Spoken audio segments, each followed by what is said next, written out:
session now. Okay, that's great.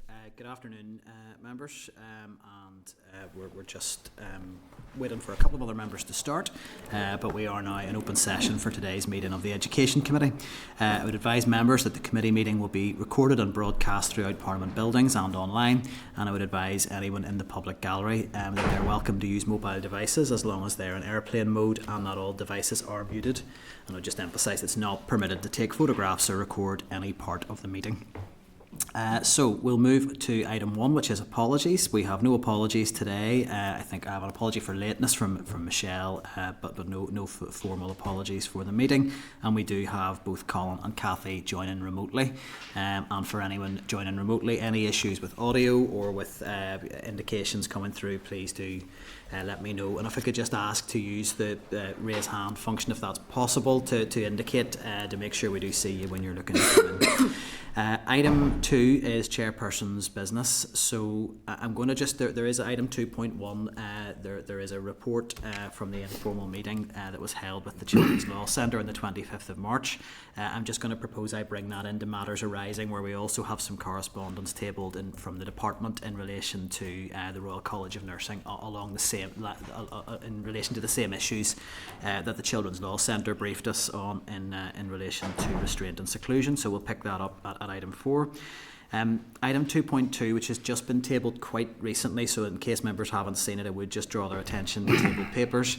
There's a letter came through from the Ulster Teachers Union, which was inviting me in my role as chair to come and speak at their conference next Friday. So just wanted to put that out to members if members are content that I accept that invitation. And I would probably just caveat it, and hopefully members will understand and give me a bit of latitude in this. It can be difficult to wear two hats at this event, so if members are content, I would obviously ensure that any initial remarks are made in the basis of my role as committee chair to ensure that the committee's views on the major issues in education and our priorities are reflected. But if members are content that I make some remarks in my own capacity as a private member, that would be appreciated. But if there are any views on that, happy to hear them. But if members are content to agree that. Yeah, sure. In the best constituency as well. Absolutely, yeah. I'm heading out to East Derry. East Derry, of course. No, that's great. So we'll, if we can go back to the UTU on that basis, then. Just item 2.3, there are no tabled papers on this, but the clerk has circulated this by email again, as it came in very, very late. But we did get an email from Young Enterprise, who the committee has engaged with extensively, advising that they are meeting with the junior ministers next Monday to discuss how the executive can support their work. It's something that the committee's been very supportive of, so I just wanted to put on record at this stage of the meeting that we're really great. I would say we would hopefully all endorse the view that we're grateful that the executive are engaging with that at the executive office level, and we would certainly endorse anything at all that the executive office can do to support the work of Young Enterprise. Hopefully all members will concur with that. And then the final item, just in chairperson's business, this may have been picked up last week, but I raised it with the staff from Bangor Academy in the room. It possibly was slightly unusual context, so I would just think it would be important, if it hasn't already gone, that a formal letter of thanks from the committee go to Bangor Academy just to thank them for their hospitality and for their time in terms of the tour, which I think was really, really positive to see the very, very progressive approach that they take to SEND provision and for letting us use their hall. So I'm not sure if that has gone already, but if it hasn't, if communication can go to the school, if members are agreed. Agreed. Okay, that takes us to item 3 then, which is declarations of interest. I have none to register. Do any members have any interest to declare in terms of items on the agenda today? No, that's fine. If anything should arise, as normal, please do indicate so that note of that can be taken. Item 4 is matters arising. So first of all, and we'll deal with this briefly, we have notes from the tables taken at the committee's event on outdoor education, and that's at pages 11 through to 26. There is just a little bit of work being organised to bring the live artwork that was done at that event on, which I think all members responded to very positively. positively on the day, just to reflect back those table discussions. And I think in due course, over the next number of weeks, we'll get an item tabled for a fuller discussion around any outworkings from that event. And there was some suggestion about committee interest in a motion, so perhaps a draft motion could come forward for the committee to consider if that's something they wanted to take forward. Are we all agreed? Right. We then have, as I mentioned earlier, the other item in matters arising. We have correspondence at page 28 from the department, and that's concerning the department's work on restraint and seclusion and the task and finish group, but specifically picking up some of the discussions held at committee last week around the Royal College of Nursing's decision to leave the task and finish group. And so D have written offering engagement with the committee on the issue. Now, it's not completely clear to me from the letter whether they are saying they are in a position to offer a formal briefing at this stage, so we can perhaps pick that up. But to maybe just track back to the Children's Law Centre briefing, they also highlighted a range of issues about the task and finish group. They were still very clear that their intention currently was to continue participating in that group, as they want to be able to bring some influence to bear. But the main issues that they highlighted, and if members want to add anything else that I might have missed, was a concern that the guidance for health and education could potentially end up not aligning, and there was some concern around how that would operate, and some concerns around the potential around human rights compliance, particularly while Article 41C of the Education Order 98, I think it is still on the statute books, which permits the use of force in schools to maintain good order.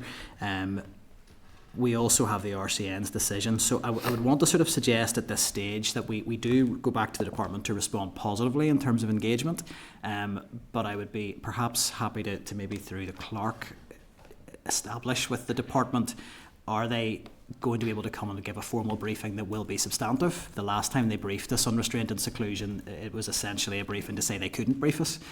So I think if they're coming for a formal briefing, we want to know that they would have substantive material to bring.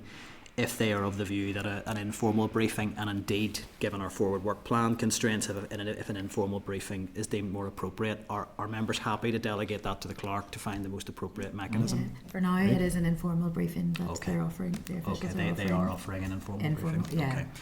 Well, I think in the interest of time, I would be of a mind to take that offer up at this stage. But if members are agreed, or if there are any other views, no, great. That's fine. So that moves us on to item 5 on the agenda then, and that's draft minutes, and that is of our committee meeting from the 26th of March. That's at page 31 of your packs. Are members agreed that that is a complete and accurate record of proceedings? Agreed? Sign these. At the back, is it? Yeah, here we are. Thank you. So, item 6 then, this is our first briefing of today's session, and it is from the Education Authority, and if the clerk's team could just bring the witnesses through. So I'd refer members to a briefing note from the committee clerk at page 40, a briefing paper from the Education Authority at page 41, and a report also from the Republic of Ireland Post-School Transitions of Students report at page 46, and a report on disabled students' school and post-school careers at page 219. So as the witnesses are just coming through, this will be a briefing from the Education Authority in relation to their transition service, specifically for students aged 14 and over, to prepare them for their transition out of the statutory education system, and particularly looking forward to the post-19 transition process. So joining us today, we have Claire McKenna, Head of Statutory Assessment and Review Service from the Education Authority, and Elaine Craig, the Interim Assistant Director for SEND Statutory Support Services, also at the EA. So you're both very welcome here today, and thank you for your time. We, as always, have a big agenda, so I'm not going to really go through much of a preamble here, other than to hand over to yourselves for any initial presentation or opening remarks. I would ask that be up to 10 minutes, and then we will move to question and answer from members, and we try to keep that to 5 minutes per member where possible. But over to yourselves at this stage. Okay, thank you, Chair. Just at the outset, do want to say that Claire has recently taken up a new post as Interim Assistant Director for Special Schools. So this is day 3 for her, but important that she's here for this because her substantive role is with the Statutory Assessment and Review Service. So thank you for the opportunity, Committee, today. The Transition Service is part of the Statutory Assessment and Review Service under the division of SEN Statutory Services within Children and Young People Services Directorate and EA. Our Transition Service is a small team with a team lead and with 10 transitions coordinators that are aligned to each of the Health and Social Care Trust areas. And all children then who are 14 plus, so in year 10, should have a transitions plan in place. Now, Claire's going to take you through the statutory duties, the role of the coordinator within that, and what the plan should entail, and then some of the challenges then that we face. And we know that, conscious that you heard last week in terms of Caleb's calls, so we know that you'll be familiar with some of those from a parent's perspective. Thank you. So the transition planning process is a statutory duty set out in legislation, and that was the 2005 order amending the 1996 education order, and then further detail is set out within regulations and the code of practice, and the guidance really around that transition process for statements is set out quite clearly and directly within the code of practice on the identification and assessment of special educational needs, and within the supplement to the code which was issued in 2005. So schools and the Education Authority have a key role in managing this transition process. The Education Authority's Transition Service was set up in and around 2006 after that 2005 order to help young people and their parents and carers access appropriate information, guidance and support to help them make informed choices about the future. So the service is really about signposting to appropriate support to the opportunities and pathways that are out there. So it's important to have the up-to-date information around all of the opportunities that are out there for our young people from 14. So for all pupils with a statement of special educational needs at 14 plus, that's why it's called the 14 plus service, transition service. So that really begins in year 10 of the child's educational journey. It provides support to schools and works to promote pupil and parent and carer participation in the transition planning process, and working closely with the Careers Service under the Department for the Economy and other statutory and voluntary agencies. So just to highlight the numbers and the data, at the time of establishing the Transition Service, there were 3,282 young people in transition, and that was from year 10 up until the age of 19. As of March 2025, there are approximately 9,000 young people in transition.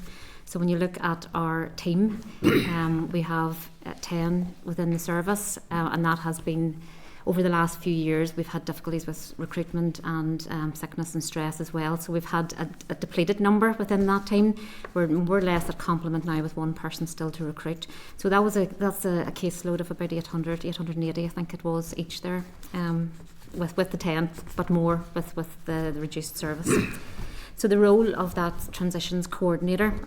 So what they will do is support the young person and their family, guardian and carer through that transition planning process. So that first transition meeting in year 10 is crucial in terms of introducing the service, what they do and what their role is, meeting the young person and meeting their parents or carers.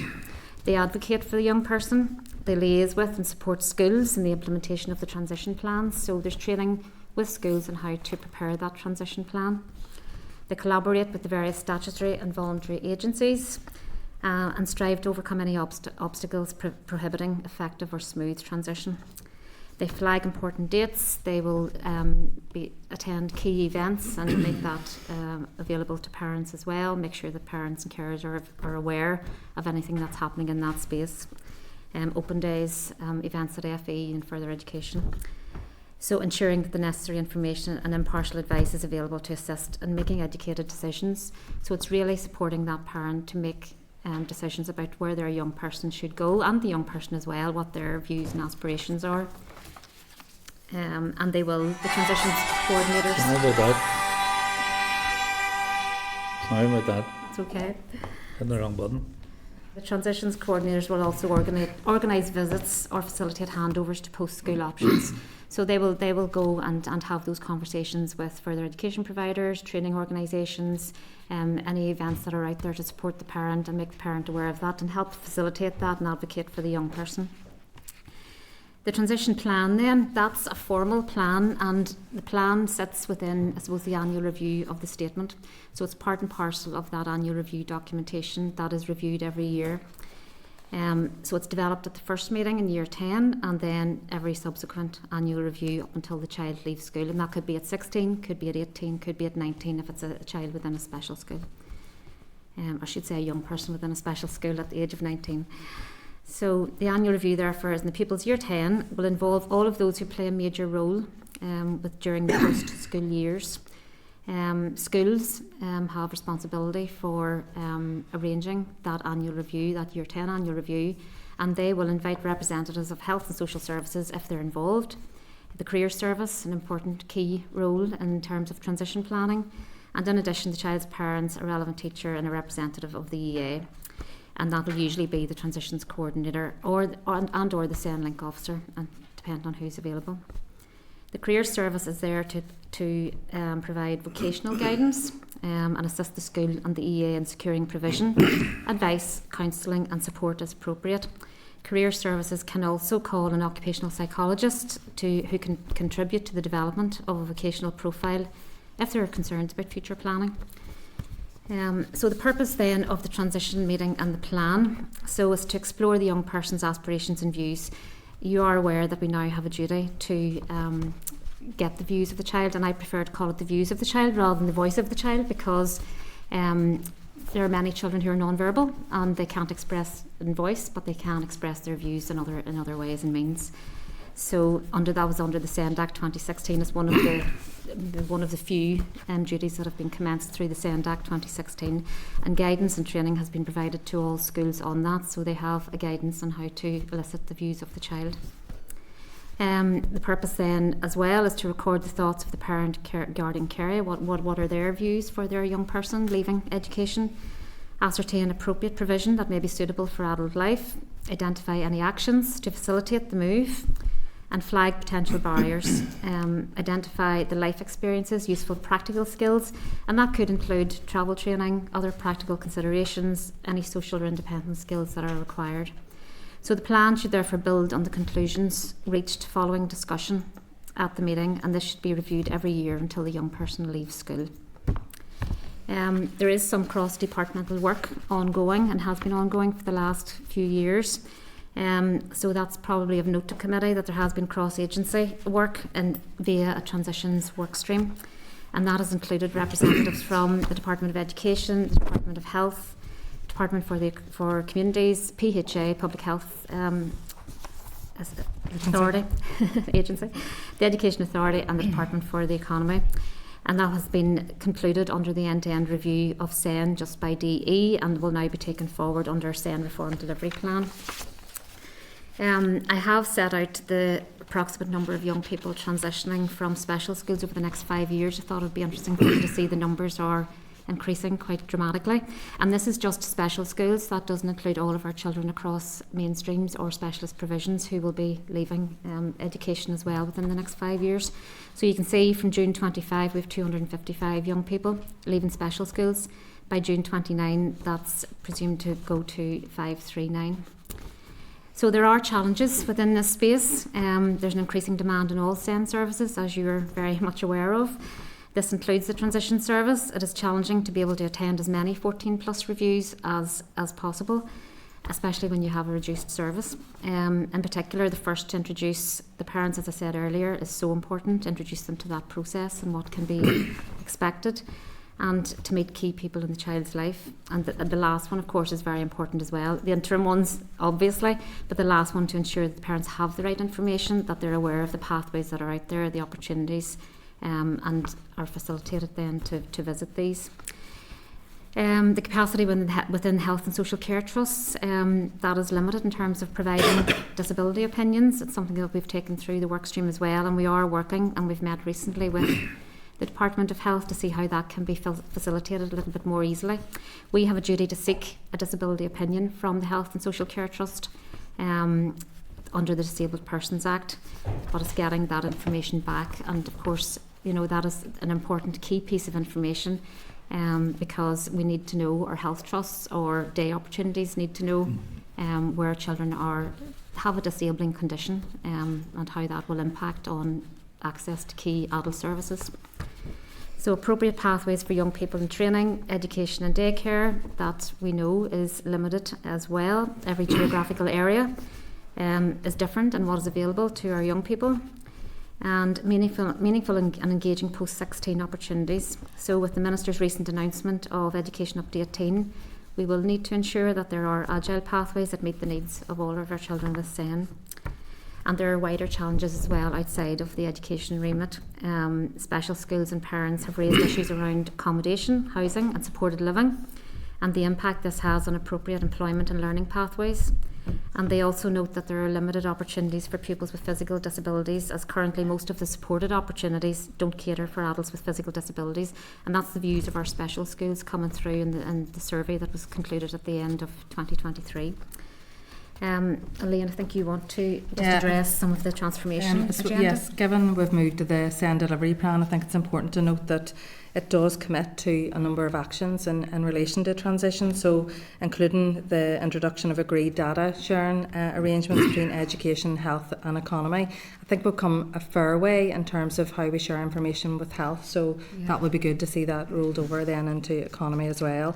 Then work with the three departments and communities as well to develop those appropriate pathways into adulthood. And we heard last week about from Alma White about children who were engaging in the same curriculum year on year, and that's not good enough. That wouldn't be good enough for any of our children. And then obviously then the scoping for suitable education, as Claire's mentioned in terms of the Minister's announcement of post-16. And I suppose to leave on a positive note, since the SEN delivery plan has come out, we have had a number of schools who are excited about that, are motivated about that, and who want to engage with that with their children with SEN. So we're open to any questions. Thank you. So I think probably just to go back to the beginning of the presentation, because I had planned to ask about the 9,000 number, and I'll be completely honest, I had assumed that was maybe across the whole system of children who are transitioning. 9,000 in this 14 plus bracket. It's a big number, and you've mentioned the pressures around staff and resource. Can you give me an idea, just if you were going to look at this as a full complement of staff, how many staff would you need to be actually delivering this service to meaningfully target 9,000 children? Because we're talking 900 for a caseload feels absolutely off the scale in terms of what can be delivered. It's impossible, and they can't get to every meeting, but they are available by phone and email for parents who want to contact. And we also have, our SEN advice drop-in centres where, transition coordinators can be in attendance there as well for families to talk to. But yes, that's a good question, and we've been looking at that to see what exactly would be required across each of the areas. Because as you know, some geographical areas, there's limited opportunities as opposed to others. So I would think we would need to double that staff as a first consideration. That would take you to how many staff? That would take us to 20. 20 staff. I suppose it would be important to say, though, we do have the SEN Link officer role and the SEN support officer role now that we have increased in the last year. So instead of having what was 38, we now have 51 of each. So that has lessened the caseload. Now it's still substantial. I'm not, we're still talking about one SEN Link officer day every 600 children. But when we have more than 32,000 children with a statement of SEN in place, arguably we need to see what the impact is of our impact teams in terms of moving that support down the code of practice rather than, and actually instilling confidence and trust with parents, with schools, that we're getting this right for children at a much lower level, so that there's less of a need for parents to seek a statement of SEN. We will still obviously have the cohort of children that we absolutely need to support through a statement of SEN. But there's a lot coming through now without the support at level 1 and level 2 of the code of practice. I would say, I think in our forward work plan, we've got the EA coming in around some of the operational outworkings of the transformation agenda, and I think around the statementing process and who gets statemented, who doesn't. Those are questions I'm sure the committee will want to look at. But just to be clear on the transitions process, you outline it as a statutory service that you're required to provide, and what you're setting out today is that you're not resourced to deliver that. Is that a fair assessment? Given the increase in demand over the last 5 years in particular, we've seen, even Lane has spoken about the recruitment of the SENLink officers. When I took up post as head of service 4.5 years ago, we had 19 SENLink officers, and we've, I think, 17, 18, 19 possibly rounds of recruitment to build that service to cope with the demand coming through. So the numbers have increased through that So period. on this again, just to get back to this service, would I be right in saying my impression is that this has maybe been a service that hasn't had the attention in terms of resource or being prioritised? Certainly when we listened to evidence from Alma last week and from other parents who would contact committee members, I mean, many of them are saying they don't recognise the process that you've set out because they haven't experienced it. So they haven't had a transitions meeting, or they don't have a plan in place that they're aware of. So is there and would I be right in my assessment that this is a service that hasn't historically had the investment or attention that it should have done? The service certainly needs investment. Absolutely, it needs investment.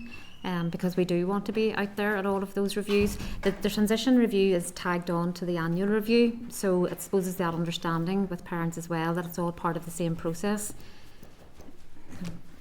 So I suppose, Chair, parents might not, maybe we need to be more explicit around this is also the transition review as part of your annual review. So there's learning in that for us that we need to take back, certainly. Reminds me to some of the evidence we heard in the RSE inquiry, where young people get very frustrated where they're told you have had good RSE, you just don't know it. And I think that is, and I'm not trying to make light of it. It is, if something's not clear and it's not explicit what process they're involved in and what the purpose of the process is, then you are going to get that feedback that you haven't. That parents feel they haven't actually had. They certainly don't recognise that process that you've set out. So maybe there is learning around making sure that parents understand what the transitions process is. There's a lot to pick up. I wanted just to ask one other thing about the transitions plan and process itself first. Once a transitions plan is done and the child is leaving the young person is leaving statutory education, be that 16, 18, 19, who owns that plan? Who has the responsibility to enact it? The parent and child will own the plan, and the EA facilitates that. In terms of it going forward, young people themselves can share the plan with the provider moving forward. Is there anybody who's responsible for ensuring that plan is delivered? It's everybody's responsibility, I suppose. Schools, EA, the Department for the Economy, the Department of Health, depending on what that particular child needs, with that profile of child. So if it's a day opportunity that child needs, it's the Department of Health will have responsibility for taking that forward. If it's training organisation or FE or further education or FE or other higher education institutions, it's the Department for the Economy and those institutions themselves for making sure that that's taken forward. But it's up to the plan, it's up to the parent or young person statutory standing to say, well, I have this plan, somebody needs to make sure the things we agreed that's if happen. they pass it on as well. Some young people decide not to share that plan. We do encourage them to share it because it helps the ongoing pathway to put in place any reasonable adjustments that are required for that particular person. But some choose not to. So that's helpful to understand, but just to be clear, because I think the committee is, already sort of thinking to the future in terms of what would be an effective system that works for young people, that delivers the transition process they need. Currently, there is nobody who has a statutory responsibility to ensure that what is agreed between all of the agencies you've outlined and the young person and the parent, nobody has statutory responsibility to ensure that's delivered. Is that correct? We would have responsibility in terms of ensuring that the plan is in place and that is shared with who it needs to be shared with. But yes, once they're post-19 and leave, there's no statutory agency owns that plan. Not like a statement. It's very clear. The Education Authority has to act on that statement. Nobody has to act on that plan.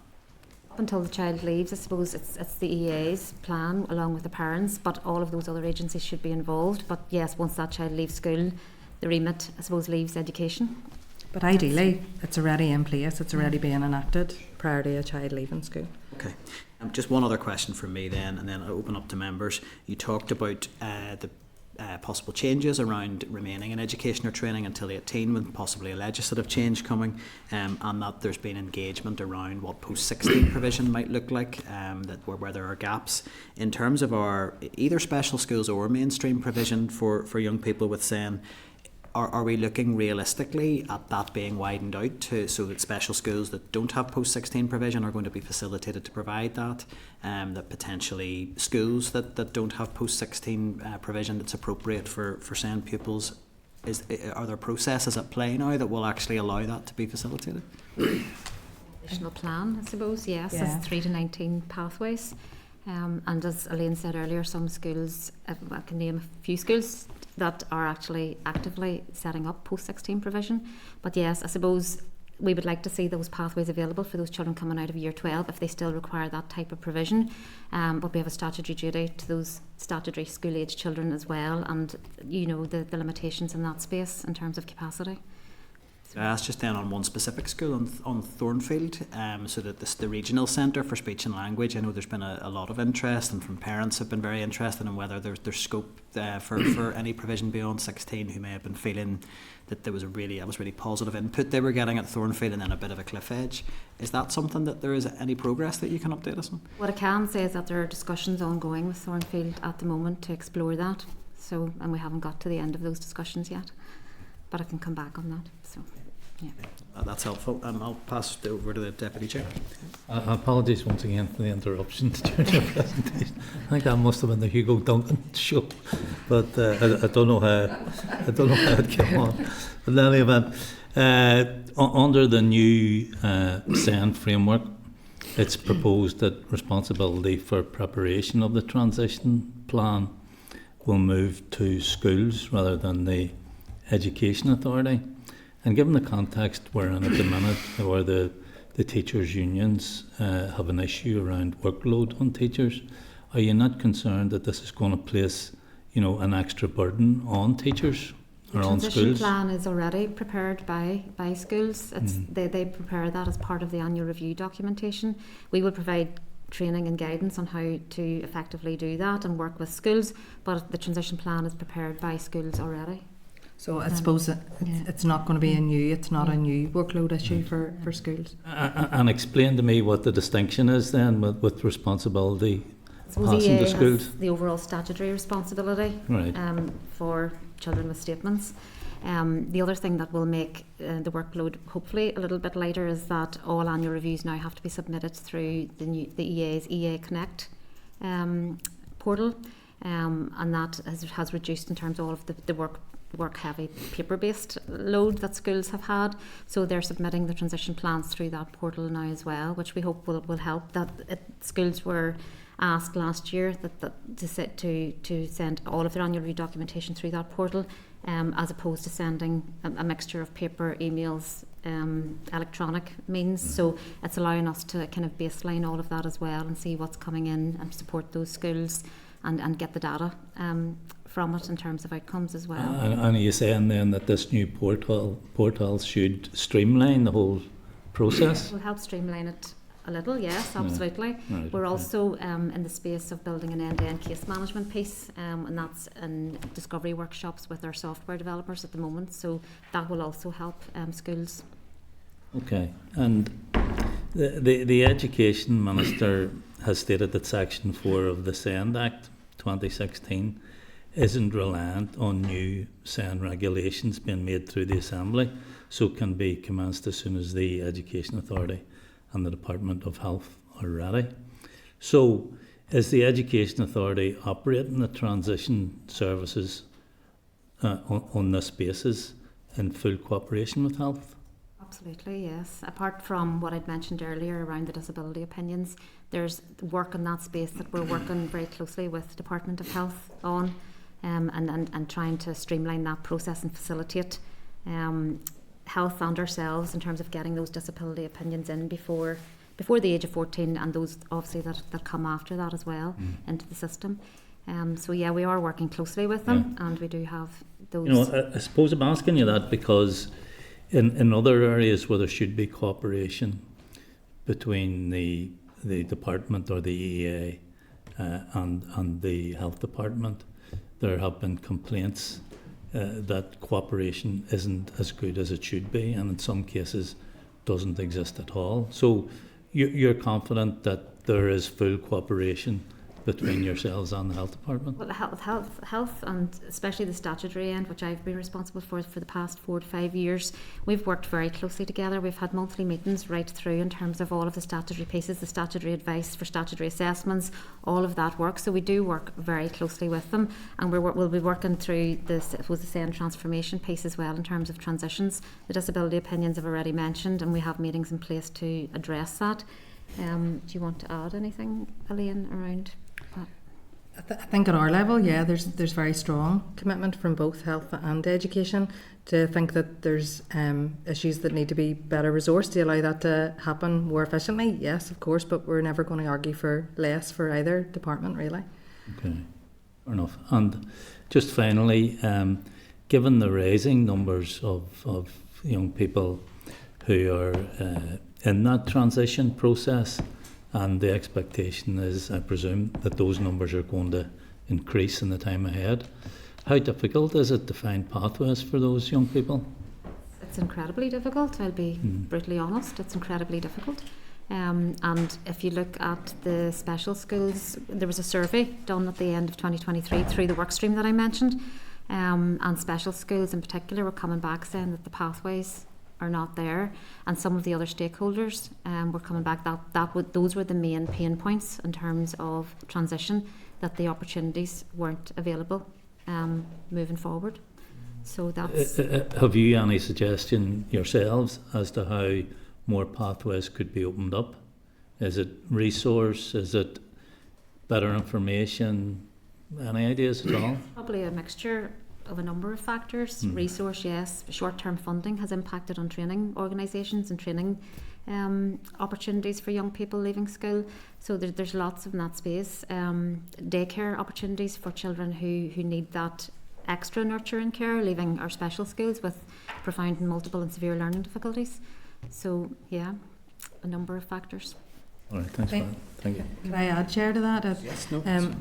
For me, it's about consistency across the north, and providing purposeful, meaningful activity for our children and young people post-19.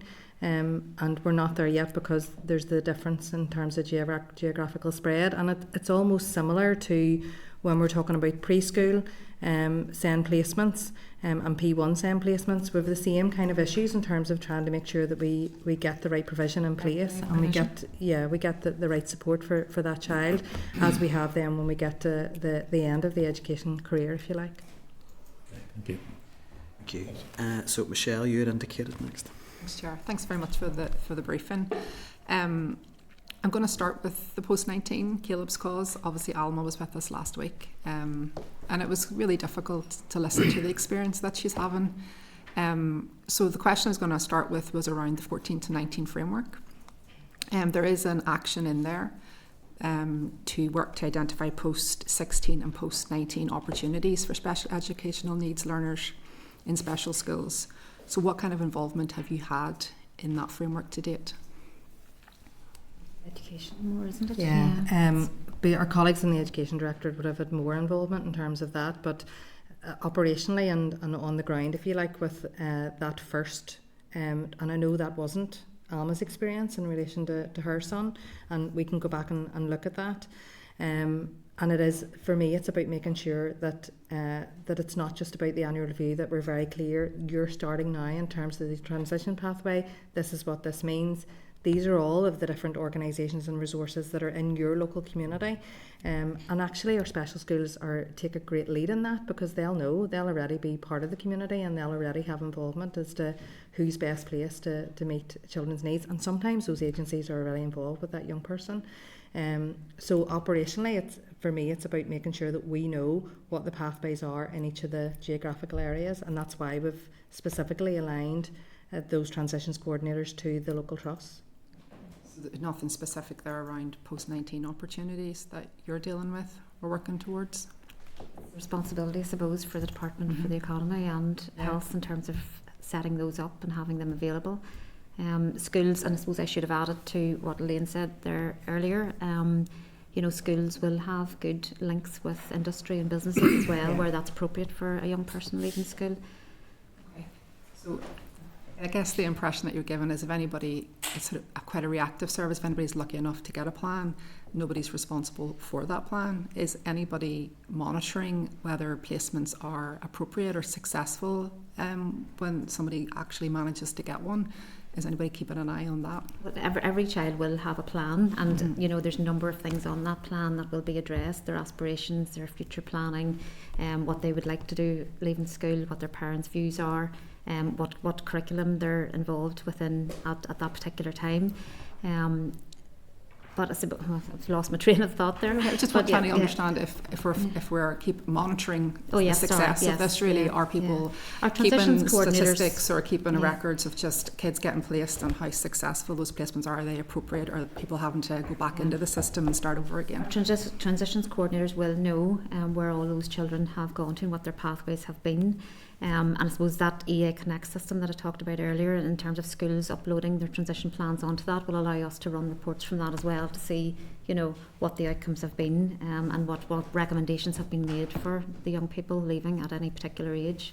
Do you keep a record of We that? will be Statistics you can see percentages of how many people have got placed and We're building that baseline at Right, the moment okay. through EA Connect, so I don't want to promise you something Yeah. that I might not be able to deliver on, but it's we'll coming be, rather than it's there we'll be now. looking at what those transition plans are telling us in terms of the data from that system. But that's maybe a year off at the moment Yeah. because Yeah. we're only building it this year. And for kids with the most severe kind of, I suppose, maybe severe needs or behavioural difficulties, how are they dealt with? Are they getting the same level of opportunity as others in the system?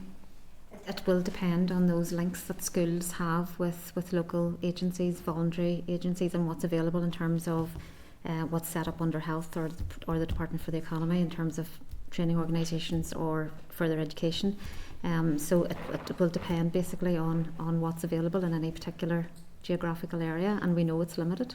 Yeah, So that seems like a particular challenge that's it getting is a challenge, yeah. bigger. And is there anything in particular then happening to meet that specific need that's increasing? The work streams and the transformation work hopes to, you know, I suppose highlight this further, and you know there are plans in place in terms of that in that space to look at what opportunities are available. But it's difficult. It's very challenging. Michelle, Danny had indicated next. Thank you, Chair. Thank you for coming today. I suppose I just want to start and just follow up on what's been said. Just see at present, does every child with a SEN statement undergo at least a first and last review as part of the transition process? They undergo an annual review every year, but in terms of from year 10 on, from that post 14, it will be an annual transitions plan as well as alongside then the annual review process. Every child with a statement is saying that is? Yes. But I think, Danny, given what we've heard today and what we heard from Alma last week, we have a piece of work to do to make sure that that's understood by parents, and that's obviously our linking in with schools and with our transitions coordinators and our own EA staff who are attending I these. wouldn't be the experience from what I would hear from parents and carers, if I'm being honest, and also from sort of following on what Pat says, a lot does seem to be falling more and more on the schools. I suppose then children who don't have a statement of SEN, who for a number of reasons why I know this, who would need individual support with their additional needs, where do they fall in this with yourselves? Do they get a plan? What the Code of Practice says is that schools can develop a plan for those children if they're particularly concerned, and they can get advice from the Career Service and our EA Send Advice and Information Service, or our own transition team as well. They don't tend to bring those children to our attention an awful lot, but where they do, we would certainly support them. But the Code of Practice does say that they can work on a transition plan outside of the statutory process if they Because wish we to know do the that. numbers are so high of children who don't have a statement. So that would actually worry me a wee bit that it's not very often that happens, considering the amount of children who, as I say, may not have got through the process of getting their statement, but certainly need it. And then what we're seeing with so many children now not being placed in the right settings, where they should be in a special school or in the SPIMS. So I would say there's a massive gap there that's been developing for quite some time. So I would be really worried about that. Those children that maybe haven't received a place in a specialist provision or a special school will be in mainstream with support, and they will have a statement So they will be subject to that annual review process and transition planning process. Not every but child it's has a not- statement. Not every child has a statement, no. And then they're being further displaced, I suppose, as well, that they may have had a place in maybe a unit that we used to be called, or now being put into mainstream classrooms because of the demand that is needed for SPIMS in schools. I wouldn't So it necessarily means agree every that child it's isn't getting the that- support. Yeah, and I completely agree with you that we have moved away from, the demand does mean that every teacher in school needs to be a teacher of SEN. But I stand over that. I think they should, given we've 1 in 5 children. So if we're talking about a class of 30, that's, my maths is really bad. I'm really sorry. That's 6 children. I know. But that's 6 children then that are in that class. So every teacher needs to be a teacher of SEN. And we need to work hard to increase the capacity of those teachers and those assistants, anybody within a school, You to don't even have the develop that capacity understanding. yourselves to support that. I think there's different ways that we can look at supporting, and there's different ways that we can free up our staff to do more of that. And one of the things that Claire has mentioned is the digitisation of the statutory assessment process. So that will include that end-to-end case management. So as a parent, that means you will be able to go in and see where your child is at in terms of that whole assessment process. And that's much easier for a parent than having to lift the phone. And that then, in turn, I would hope would free up our staff to be involved in school life, to see the different provisions that are in place, to see what special schools offer and what the pressures are there as well. See the portal, sorry, is there any barriers that are being, well, not barriers isn't the right word, is there anything that's maybe causing further delay for maybe schools and families with that? Are you saying that will definitely help streamline everything, or is there It will be more transparent, I suppose, for parents and schools, because they will be able to log on and see what stage their child is at in a process, and that will help. But we is are that in the the school middle providing of. all that support? I'm just thinking, like, there'll be literacy issues in some homes and parents, and course, and yeah. all the stresses of actually with children. Like, actually sometimes it's forgotten about the challenge of getting sometimes the child from the bedroom to the car, from the Yeah. car to the school. That's what somebody is that them barriers being looked at and addressed in this? Yeah. Well, I suppose if we're talking about kind of overarching strategic pieces of work, one of the psychology projects that we have involvement in at the minute is around emotionally based school non-attendance, and that is about making sure that our staff within our schools are aware of what that is, what purposeful measures can be put in place to make sure that once the child is in the school, that the child is better supported, and that is a nurturing, warm environment for that young person to come into. So that's more strategically, I suppose, if that's... And I would leave on to give one more question. Very briefly, just on brief yeah, response I would leave as me well. on to then that would be the minister's then send reform agenda delivery plan, because you touched on it. Placements is a part of that there Yeah. as well. So Yeah. if we get placements wrong at the very early intervention, then that strategic and where we're heading towards would almost be at a fail at the very beginning. I suppose we'll be asking, obviously, what impact do you envisage on your particular role within this SEN transformation plan? Because the minister, if I'm right, is hinting towards no child should need a statement to get their education. That wouldn't be my view, but I do think that we have a situation where we have mistrust, where people don't trust that their child is going to get the right support without a statement of SEN in place.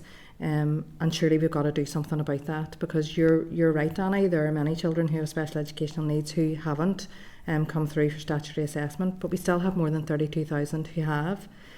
So we've got to increase what we do in terms of stage 1 and stage 2 of the code of practice. And I know you're going to have EA and again in terms of what that means. But we've got to refocus. So because children always go up the code of practice and very few actually come back down again, and there's something wrong about that.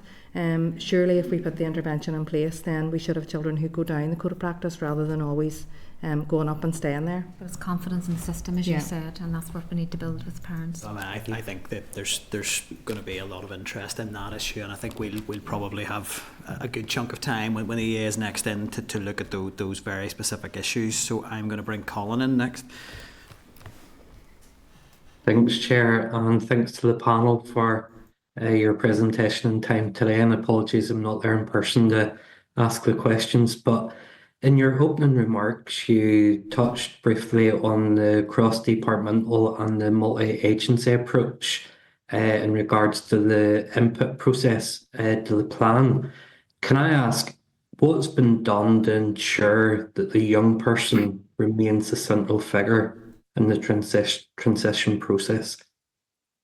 The young person is centre and crucial to the transition process. It's their views and their aspirations that we need to capture, as well as their parents. So they're part and parcel of that annual review and transition planning process. And as I said earlier, the views of the child are important. We have a duty to seek that and make sure that we're recording and capturing that. And of course, the purpose of review as well is to review that yearly, so that we're being realistic in terms of those aspirations and realistic opportunities then moving forward if they're available. And I suppose from what we've said earlier that there are limited opportunities out there. That's great, thank you. And then on, I think it was page 3 of your written brief, there's 6 points on what success is dependent on. And the first one, or the first bullet point, is parent, guardian, carer involvement and active participation. Yeah. Can I ask, in circumstances where this might not be the case and where there isn't an involvement and active participation from the parent or those at home, what happens? Yes, good question, and you will be aware that some parents don't engage or participate in either the annual review process or the transition planning process, but our officers will make every attempt to engage with those parents to get their views, and that may be a phone call outside of the transition planning meeting or by email. So we will work with advocates for those parents as well. So where parents have social workers or where they're known to other advocacy agencies, we will work with those people to try and make sure that we're getting their views. Sometimes it is incredibly difficult though. So yeah. And then lastly for me, and it should be a quick one, what advice would you give to a parent or a carer at home who's concerned about their child's post-school transition? Well, it's about engagement and having conversations and discussions around that child's profile, what their needs are, what their strengths, what their skills are, what their difficulties are, and what they feel that they can move forward within. Every child will have their own aspirations, or young person will have their own aspirations in terms of what they can do and what they can't do. So it's engagement, it's discussion, it's conversation, and taking the parents through that process. And if it's in a very supportive way, and ensuring that they have access to other agencies that can support that planning as well in terms of advice and guidance around what's available. It depends, of course, on the profile of the child and the child's saying. I suppose, Colin, just to add to that, I would say don't be on your own with that, and please don't feel on your own with that. And if the child is in the school, the young person, if the young person is in the school, then I think the first protocol should be the school. But outside of that, then that's why we have employed transition coordinators. So linking in with the EA. That's great. Thanks, Chair. Thank you, Colin. Peter, you're in next. Thanks very much, Chair, and thanks, ladies, for coming along this afternoon. When was the transition, just something from your written evidence, when was the transition service started? It was in and around 2005, 2006. I think that's when the first interviews for transitions coordinators happened. And Claire, can I ask, how many staff were there at that point in time? Ballpark, you may not have been around. But there wasn't a transition service, so we didn't have any staff within that area. Yep. It was all sitting with the statutory teams across it would have been the 5 education boards. and library boards at that point. Okay. So I won't have the numbers today with me, but I can find out for you. No, it's just I'm quite interested in your just the earlier answers around the pressure on the department and the numbers of young people that it's trying to sort of support. So I think as of March 25, you said there was about 9,000 young people in transition. And you, I think, said there was maybe 10 people officers dedicated to that particular work. That 9,000, sorry to interrupt you, that 9,000 is across from 14 right through to 19. Yep. So not all those children will be leaving school this year. Okay. Okay. And did you also say it was difficult to get, sort of intimated that there were some problems there. I mean, is it difficult to recruit staff? Did you get as far as nearly saying that? I can say a bit more about that. Number of rounds of recruitment for staff at all levels across the whole service. So we have a service now of about 220 odd staff, and that's been increasing the Centrelink officers. The transition service hasn't increased in terms of numbers, but we have had staff off, sickness levels, other reasons, left the service, and trying to recruit into that. It's an admin grade post, and I suppose that's maybe part of the difficulty as well. Okay.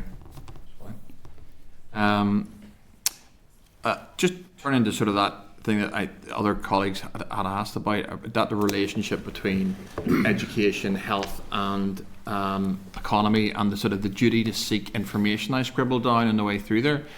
And you'd mentioned in the way through that, you know, the relationships, and I think pivotal in this is that tripartite approach, but you seem to suggest that actually the duty to seek info and that sort of gaining info perhaps from health and economy wasn't quite at the same level as the relationship you have with health in other areas. Is that? I suppose we've worked very closely with health over the past for a number of years in and around the statutory assessment process. Those relationships are very well established.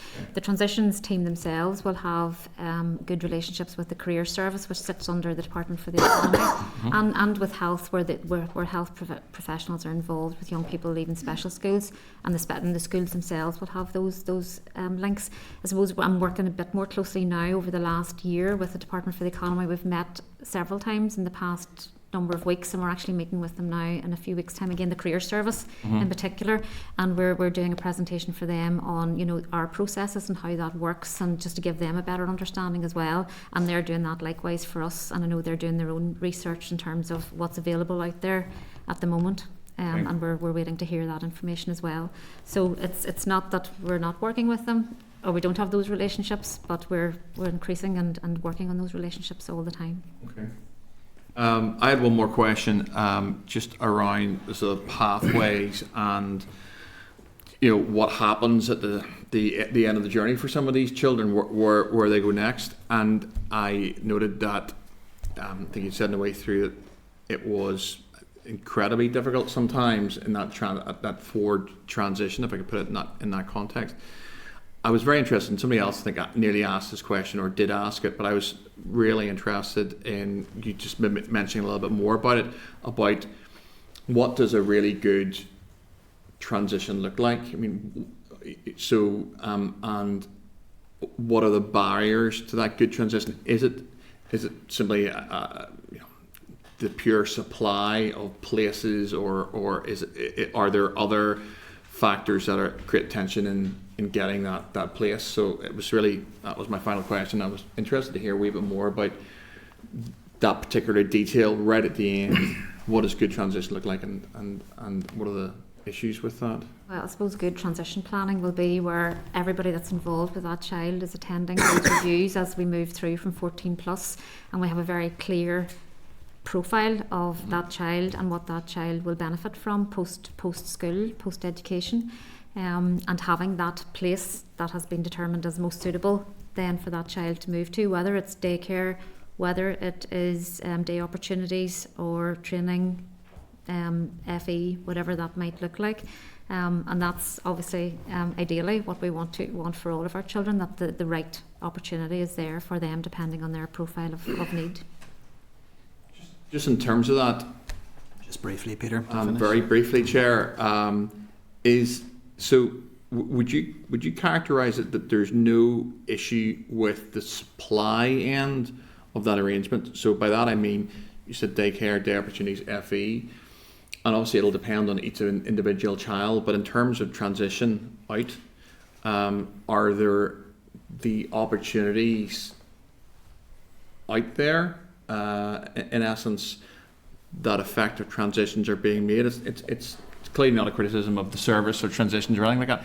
I'm actually just sort of wondering what it looks like right afterwards, and is there the supply of those opportunities in the wider sector?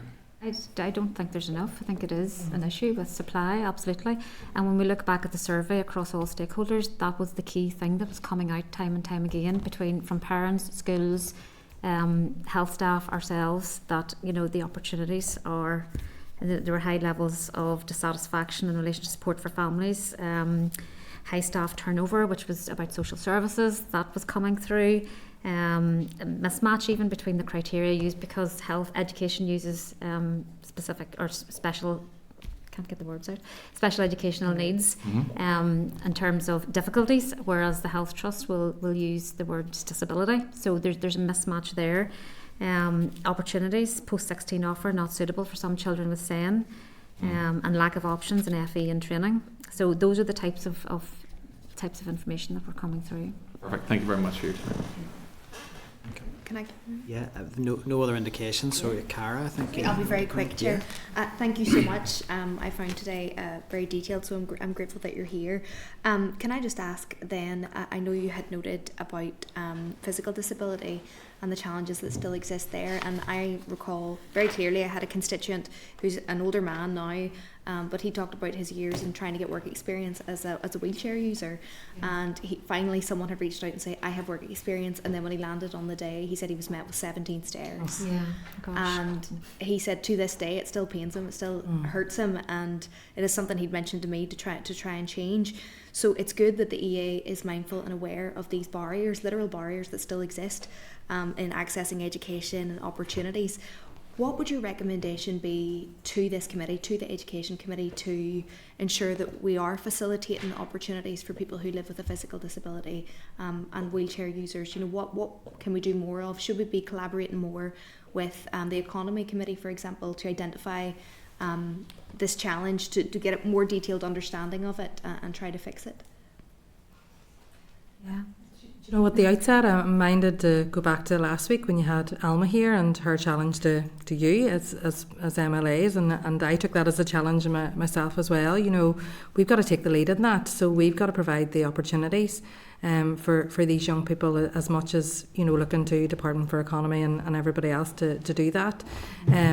But I think there is an issue, and that's why people like Alma will talk about this cliff edge post-19. So for all the faults in education, we do provide, and parents, you know, feel secure when their children are in that special school environment on the whole, not all the time, but on the whole. And then it's that post-19, what happens next? So it is, I mean, obviously we've disability discrimination for a reason, so, and nobody wants to go down that legal route, but we need to try and make sure that it's right and proper for all of our children and young people, regardless of what their SEN is, that they get that purposeful, meaningful activity. So yes, I think it is engagement across all of our actual government bodies. And all organisations should, you know, they should make sure that their premises are accessible. We talked about accessibility in terms of other things earlier, but the physical limitations of those buildings, we should, you know, organisations should be right up there with that Disability Discrimination Act and be thinking along those lines. You know, how do we support people with disabilities visiting our premises and coming in? More and more of our sorry, Cara, to interrupt. More and more of our children, you know, who have a physical disability are in mainstream school, and rightly so. And that is because we've made sure that there are arrangements in place to allow them to have that access. Yeah, it's interesting because I had a constituent who's a wheelchair user, and they had said they had chosen their secondary school based on how accessible, because it was a one-levelled school as opposed to schools that had a number of stairs. So yeah, I think it still lingers, and there's still issues with accessibility. And then just quickly, because I'm mindful the chair will kill me, Danny had made thank you. Danny had made the important point about children with special educational needs without a statement. I take it there's no legal requirement to provide support to those children, but what support is available for them? Because I know there'll be loads of parents listening in today who, you know, they just feel hopeless, they feel helpless. What's available to those children? Is there anything sort of set in stone, or does it just depend on their current special need? Or Does it go back on the schools really and what's being But planned? remember though, those children will have either what's going to be the personal learning plan, and some schools are already utilising that, or they will have the individual education plan. So that will be bespoke to that young person and needs to be reviewed along with the parent or carer. So that should include, you know, for those children who are moving on from school, that should include, you know, what happens next. And that's not to say that EA services can't be involved, you know, particularly when we talk about the impact teams and what happens next. We can utilise that as well. Well, that's it for me. Thank you both. You, Karen? No other indications. So I just wanted to raise one thing that I think it was Claire you mentioned in terms of the recruitment challenges. You'd mentioned that the transitions officers, it's an admin grade, is that right? It is, yes. It's a senior executive officer grade, and I think that in itself needs to be reviewed. Because when you think about our schools and the difficulties they're having recruiting classroom assistants, it's more or less in and around the same pay point and same grade. I think when you look at from the evidence session today, it's clear this is a complex piece of work to bring all the stakeholders together to make sure that the voice of the young person is central, that parents' views are factored in, and that engagement in terms of the other departments. It does seem that maybe there is a need, not just in terms of the numbers you've got, but also that if you're going to attract people into the role, that maybe that needs to be looked at. Certainly a lot for the committee to take away. Could I just check, is there a business case sort of in train with this at all around additional resource for this service? Something that we're going to have to look at under transformation. I suppose the work stream had been ongoing and we'd been getting the information from that, so that was the baselining position. I suppose it would be fair to say, with all of that, and I do want to leave it on a positive. When this works well, parents' fears are alleviated, and children get the right response. But again, I will go back to, this is almost like the SEND placements issue. We've got to have the right provision at the end of this, to allow children and young people to succeed, in the same way that we need to do this at the start of their educational journey. No, we'll leave it there, and thank you for your presentation and for your time today. And no doubt there'll be lots of issues in this transformation space that we'll be hearing from you again on. But thank you both for your time. Thank you. So just in terms of follow-up actions, then couple that I just want to suggest, and then happy through the clerk or any other members who have any that they want to raise. I think pretty clear that there's a major resource gap here, both in terms of people and in terms of the money to run the service. I think those figures of around caseloads of 900. I remember when figures like that were being circulated maybe a year or so ago around SEND link officers. There was outcry about that, because rightly people wanted to know how that role could be delivered with that sort of volume of a caseload. I don't think this service should be seen as as a poor relation to the SEND link officer. So I would certainly want to suggest that we write to the EA to ask whether they are considering a business case around better resourcing this service, but also the department, because it is a key strand of the transformation agenda, and in terms of next year's budget or this year's budget, we are now in 25-26. What the department's view around appropriate resourcing of that service would be. Members are agreed on that. I think we could also flag that is the grading of the role appropriate, and will that be looked at? But happy to open up for any other issues that we want to follow up from that briefing. Danny? Pop, I suppose the very last bit there about the end has to be connected to the start. I'm just wondering, even just for this year, I don't know if there's been correspondence from the department or the EA in regarding how many children could be possibly not placed this year. Do we know that yet from them? And if not, can we ask that question? Because I'm surely they'll have an idea right now. I think it's separate, I suppose, to the transition service. But as you say, the whole thing is connected. So I don't think that there should be any objection from committee. I wouldn't imagine around seeking clarity on that. Yeah, Michelle. I think we asked that last week about the placements at the end. We asked it of the department, and they weren't clear. So I think if we can add that to the correspondence, that would be helpful, possibly as a separate piece of correspondence for an update on placements. So yeah. Any other actions arising? I would also just maybe add, I think we need to just very clearly, in terms of our communication with both economy and education for the concurrent meeting that we have scheduled, to make it clear that this is something we will be wanting to look at. And Michelle highlighted the 14 to 19 framework that links to this service. And I think from really reflecting back to Alma's evidence, last week, I think to the young people in the system who need this service to work, I think we need to make sure we retain a focus on it. Okay, members, if there's nothing else at this stage, then we'll move on to item 7 on our agenda, and that is our next briefing, and it is, and I'm very happy for the next witness to come forward, and happy to have Professor Paul Downs with us today, who is the Director of the Educational Disadvantage Centre at Dublin City University, and you're very welcome here today, and thank you for making the journey to brief committee in person. I would just draw members' attention to their packs at page 224, which is a briefing note from the committee clerk, and then at page 225 we have Professor Downs' briefing paper. So the evidence session today will be looking at issues around the links between socio-economic disadvantage and educational underachievement, and hopefully some jurisdictional and best practice comparisons. But really we are in your hands for this. The committee has identified educational underachievement and tackling that as one of its strategic priorities, and we were keen to hear about any learning from other jurisdictions. So you are very, very welcome here today. If I can hand over to you for any opening remarks, up to 10 minutes, and then we'll move into question and answer from there. Thank you again. Thank you, Chair. Specialist emotional counsellors in schools to address trauma and adverse childhood experiences is a glaring system gap in both Republic of Ireland and Northern Ireland. We are playing catch-up internationally. All right. It is a routine feature of many jurisdictions to have on-site specialist emotional counsellors in schools.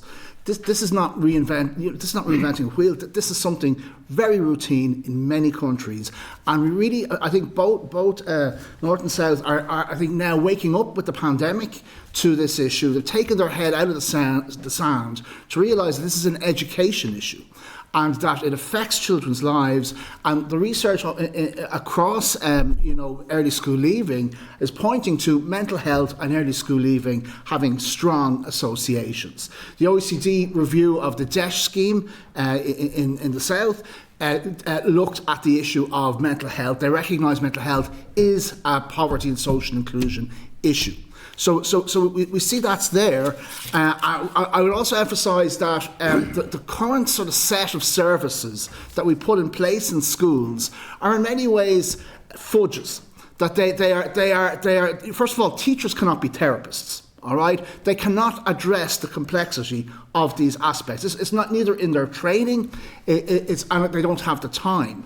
So we need the specialist supports in there for these complex issues. So the diagram that I kind of gave you in the submission of the triangle, we're looking here at the system gap at the indicated prevention level. That's the complex needs, trauma and adverse childhood experiences. And that is different from clinical levels of need, which CAMHS, the Adult Mental Health Services, may be looking at. That's where there's a diagnosed clinical mental disorder. This is the level before that, trauma and adverse childhood experiences. And I don't need to go through the full list of what they are composed of, just to note that psychology internationally accepts that these types of life experiences are strongly detrimental to children's futures. Whether it's bereavement, suicide, child neglect, you can see the range there, domestic violence, children in care of the state. There are a whole number of them there, and I recognise that your A Fair Start strategy has at least named that as an issue, unlike the South of Ireland's or the Republic of Ireland's DESH strategy, which does not actually refer to trauma and adverse childhood experiences from 2017. Yet the pandemic has, I think, forced the hand in the South, in that now the Department of Education has recognised, in the light of 3 Joint Oireachtas Committee recommendations saying we want specialist emotional counsellors in all primary and all secondary schools, they've now responded to primary schools to put up a national pilot across 7 rural counties, and now focusing on DESH, so-called high poverty schools in Dublin in particular. That has been at the request of principals beating down the doors to the department saying, look, we have students and pupils who are not coming into school because they just are either traumatised, or they lack the morale, anxiety-related issues as well. So we need a proper system response on this. So in the Republic of Ireland, we see it happening in primary schools now with a national pilot. We don't see it yet at secondary schools, and this is really remarkable. Okay, we have a situation where at university level it's routine to have counsellors on site. In third level institutions. Yet is the thinking behind this for secondary schools that trauma and adverse childhood experiences only or complex emotional issues only happen when people become 18? Is this actually, because this is psychologically nonsensical, if so? So at secondary level we have educational psychologists who are not counsellors or therapists, okay? We have career guidance counsellors who, despite the name counsellors, are not qualified in the area of trauma and adverse childhood experiences. We have fuzzy language such as wellbeing programmes that are not addressing this cohort of group, and this group are highly at risk of school disengagement. This leads me then into the related issue in the submission, which is alternatives to suspension and expulsion from school. And this, again, is not rocket science. It is a system absurdity on the left hand of a system to have services trying to keep youngsters in school at all costs, and then the right hand of the system saying throwing them out of school. So suspension as a strategy is a failed strategy. The American Academy of Pediatrics note major concerns with that in the submission I've given to you as well. So suspension, expulsion, we need a change of thinking here, where we may be withdrawing students from the classroom, but keep them in the school for the specialist supports, multidisciplinary supports. It may be a speech and language issue, it may be a trauma, and often is a trauma related issue. Our own centre study on homeless men's experience of education in a largely Dublin context, we found that 2/3 of homeless men had experienced trauma in their lives, and of those a large proportion had been suspended from school. So what you have is a system failure here, where people are being punished for being traumatised, and this has to stop. It is an antiquated systemic response, that approach, including then a version of this now taking off in the south of reduced timetables, which is a huge concern, again, arguably in breach of the right to education. So moving then on to, I'd also just foreground the interplay now increasingly recognised in international research and in a report I led the authorship of for the European Commission, which really highlights the increasing recognition that bullying in school is an adverse childhood experience. There is the scale of research in the last decade and a half to point not only to the mental health consequences, but also the educational disengagement consequences of bullying in school. So we need an integrated bullying prevention and early school leaving strategy as part of an underachievement focus. So they've often been seen as parallel strategic approaches. They need to be much more firmly integrated. Moving then on to the other issues in my submission, which I would argue are, what policymakers kind of like to hear are kind of quick wins. Things that don't necessarily cost vast amounts of money, but which I think can make an impact on underachievement. So one is around a positive school climate is, of course, a major aspect here. Supportive relational spaces in schools, and that the school is not just the classroom. So how do we devise other spaces in schools? And I see nurture rooms are there in the Fair Start document. I would also emphasise here school gardens as spaces, again, where we hear students in inner city primary areas in Dublin, say that it calms them down. They feel more relaxed. They feel at peace. They can concentrate better going back into schools. These are not expensive to instil into the system, across schools, school gardens as cooperative spaces, which would be a very small budget. The conflict resolution skills of teachers is again a no-brainer, so that you have teachers responding to conflict with questions rather than big directions, listening rather than just telling the child the answer. So there's basic communicative skills and approaches that we really need our teachers to have, and so there is a basic question there: how are conflict resolution skills taking place for teachers in initial teacher education? And a related point on that then is also the issue of loneliness. There's increasing research, also post-pandemic, but even before the pandemic, in a Scandinavian context, Frosted et al. Study pointed out that loneliness was as big a risk of early school leaving as academic attainment and poverty.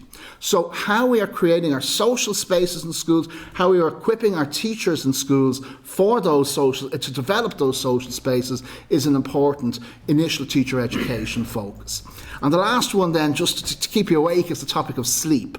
That is a hugely neglected issue, with easy media headlines such as governments being asleep at the wheel on this issue, or they need to wake up on this issue. But basically, obviously there's the right to rest. That's in the UN Convention on Rights of the Child, but we don't. It's not a huge amount of investment to develop teachers' awareness of how children and young people can just be aware of their sleep patterns. Because if you're not sleeping, you're not concentrating in school, you're not motivated, you're not going to learn, you're going to be in conflict mode with your peers, with teachers. Almost every educational indicator is going to be affected by issues of sleep. One of our studies, published in the Irish Education Studies Journal, pointed out that even a 6-week intervention from one session a week with late primary schools in areas of high poverty, where the teacher leads the initiative, in self-reflective diaries, so the kids are self-monitoring their own sleep patterns to see how much sleep they're getting on a weekday and at a weekend. We found in 6 weeks we could get notable changes in going to bed earlier before on school days, though not at weekends. But still, after 6 weeks, it just shows how little is needed to draw attention to our students' views on this issue and self-reflection on this issue. So it's important just to know that I'll finish this one, is that it's not a didactic approach where you're telling the students you have to go to bed earlier. It's about them taking ownership of this issue. It's constructivist teaching methodologies that teachers would be very comfortable with across the systems. Again, this is an underachievement related issue. Thank you. Thank you very much for your written briefing and your presentation. I think the first thing that I would just say as a comment, I think we have a tendency sometimes to compartmentalise issues in education. So we're going to think about educational underachievement here and maybe attendance here, bullying here, health and well-being here. I think as a starter, you have just drawn out the interconnectedness of all of this. You cannot just talk about educational underachievement as a separate issue to all of the well-being issues that you've highlighted. So that's been a really, really helpful start for me, just to refocus the thinking on the connectedness of some of this, some of these issues. I wanted to ask, just to pick up on the suspensions, but first of all, just wanted to ask on that, and then there's other things I'd want to look at. I had a meeting earlier in the week with a group coordinated by Children in Northern Ireland, which is a sort of an overarching group that coordinates sort of the community and voluntary sector who have interests in the rights of children. And almost without exception, going around the room, everybody raised concerns around this issue of sort of informal suspensions, reduced timetables. And I had asked a question around that, and the response that came back from the Minister was that there's simply no data to record how much of this is happening. How important is data in terms of understanding the scale of the issue, of how much of this is going on to enable us to tackle it? Because I was concerned that we actually didn't know. Yeah, this was an issue which I raised before the last DESH action plan in 2017 with the in the South, the Department of Education there. And I raised the concern that this was neither being monitored nor schools being given the resources to develop alternative strategies. And what they did instead of what I was hoping them to do, which was to put in extra supports, they just did a data collection exercise. So basically what that then did was it legitimised a process that was unofficial and hidden, and that really was bad practice from the start. So by just gathering the data on it, you were actually almost emboldening schools to then use this as a new strategy in their repertoire. I'll just give you an example of this. I saw a 7-year-old in one school whose mother was a heroin addict, and she was in a daze coming into the school. And the school said, well, we have no supports for this 7-year-old child. So what was the strategy the school did? They sent the child home early, regularly. back to the mother who's the heroin addict. Okay, so that is a system failure. So I would be very concerned if this is being used then as a practice coming in here as well. I think you could argue it is in breach actually of the right to education, especially at primary level. We need to understand the prevalence, but that's not an exercise in giving permission. It is around understanding the prevalence to then look at how we can support schools to look at alternative strategies. Have I understood that correctly? Yeah, okay. I wanted just to you mentioned, and I was interested in this, it's been something we've discussed a lot at committee. You mentioned multidisciplinary teams supporting schools in terms of, rather than suspending or removing a child, that there should be a wraparound support that comes in to look at supporting that child. Can you give us any idea in terms of either from your research or what you've seen as good practice from your work, what professionals would you suggest need to be involved in a multidisciplinary team? And should they be situated in the school, or is it something that can be brought in as required? What works well?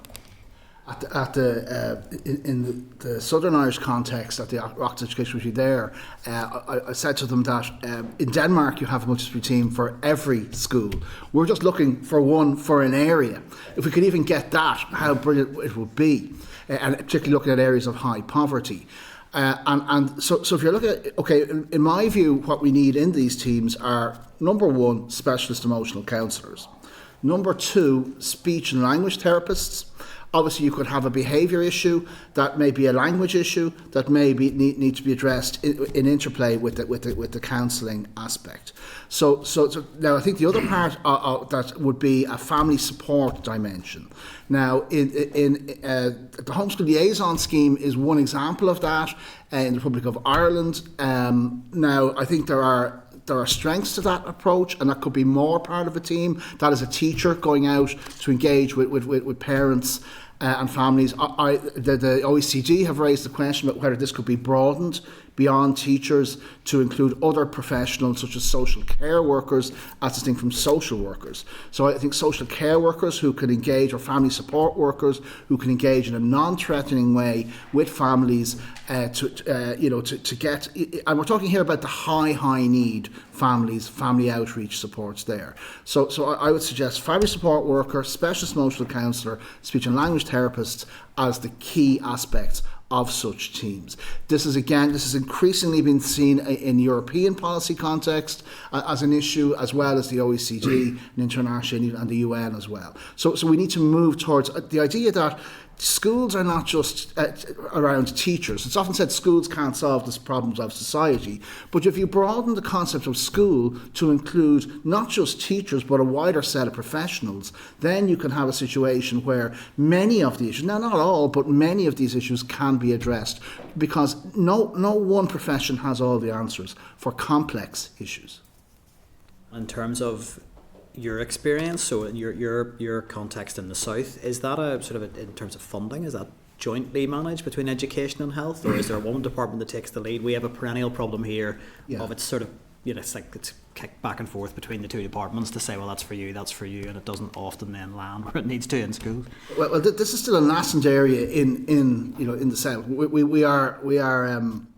I was involved in designing one such team in Ballyfermot in Dublin, some years ago, and there was difficulty of getting funding from different strands. Different ministries were funding different elements of that. What that group would say is that they would love to have one lead department who was overseeing that, whether it's community sector, children's ministry sector, education, health, how you bring those together. I think that the penny's finally dropped. I think now, even the recent election, in the South, we're seeing more of commitments to the issue of multidisciplinary teams. There's a term used now called DESH Plus. This is the idea that you put these teams in the high need schools in particular. You start with those in areas of highest poverty. I think it's important as well to note that, yes, these teams are expensive. So these are direct delivery multidisciplinary teams. These are not sipping lattes, just talking about kids, not giving direct service intervention. So it really needs to be clear what their caseload is, and also that each member of the team can get recognition for their distinctive contribution. Who leads that team is less important than the personality of the person who can mediate between the language of different disciplines. Thank you. I'm going to pass over to the Deputy Chair. Thanks, Chair. Thanks for coming in, Professor. And it's very interesting what you have been saying, and there was some data came out just recently there, it might have been just yesterday, that the rate of suicide among young people is 3 times, the rate in disadvantaged areas is 3 times the rate in more affluent areas. And I mean, I know you said in your opening remarks that we've sort of taken our head out of the sand in terms of our recognition that there is trauma and adverse childhood experiences and so on. But here, just 2 years ago, the decision was taken by the department to cut funding for the Healthy Happy Minds programme, which was aimed at providing counselling for children with emotional and wellbeing issues in primary schools. So that has been scrapped completely. When it comes to providing that wraparound support we're talking about, particularly for children with additional needs, when we asked the department and the Educational Authority how many children, for example, require speech and language therapy, how many therapists are there, what are the gaps in the system, we can't get that information. So there are fundamental problems there, and I'm glad to hear that in the 26 counties that at least the department there has begun to place specialist counsellors, emotional counsellors in schools there. I'm sure there's a long way still to go to roll it right out across the whole system. But we're interested, I suppose, in the DAESH system in the 26 counties, because in recent ESRI comparative research between the systems north and south, it shows that there are far more young people here leaving school without qualifications, with the knock-on effect that has on society in general, and far fewer going on to third level education here than there are in the south.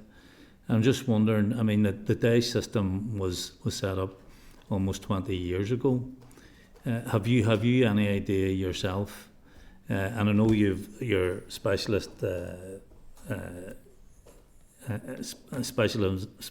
is in psychology in terms of education, but what impact has the DAESH system had overall in terms of educational outcomes? As you know, it's a prioritisation of resources for, towards schools of higher poverty, and we have, I think, until the pandemic hit, really made incremental progress year on year. So up to the pandemic, we had, you could argue the DAESH system was a glue holding, much of the society together, because child poverty figures were soaring after the Celtic Tiger crash, and yet our educational outcomes were increasing regarding literacy, regarding attendance at school, regarding early school leaving figures.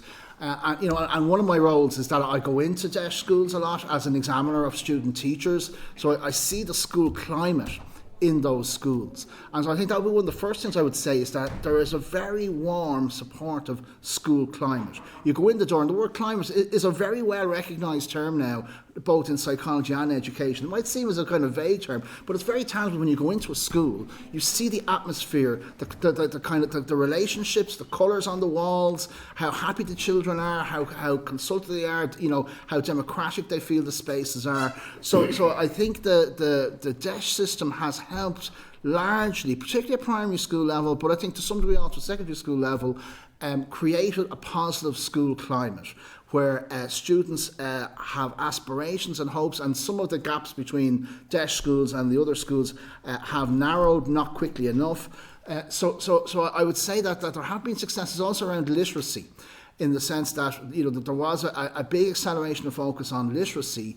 We see internationally that literacy levels decreased even before the pandemic, and there the Republic of Ireland did not go down like many countries. We actually held our scores there, and that seemed to have been partly because there was an acceleration of focus on literacy. And literacy is a huge issue, in DEIS as well, because and PISA recognises this as well, is that if you've got low literacy levels, you're higher at risk of being bullied in school, which, as we mentioned, is a risk factor for early school leaving, and also for early school leaving. Poverty is associated with being bullied at school also.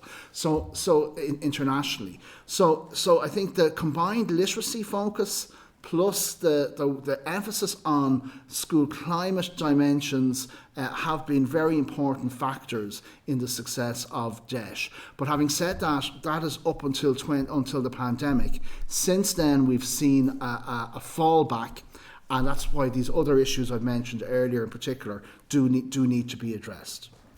And in terms of how that is addressed, does it require collaboration between the education system and the health department? Because we have a system of governance here where departments are effectively independent republics on their own. There is the Children's Services Cooperation Act, which is supposed to impose on departments the willingness to work together. Doesn't always happen, and there are problems with it, and there isn't necessarily funding that goes along with that. So, for example, in terms of, so we have an education system, we have difficulties within the education system that require health input. So we need counsellors for children with trauma or adverse childhood experiences, or, as you pointed out yourself, bullying and so on. And I'm just thinking, I think we have about 1,000 schools here in the north, and if you were going to put a counsellor, for example, and a speech and language therapist, never mind a whole multidisciplinary team in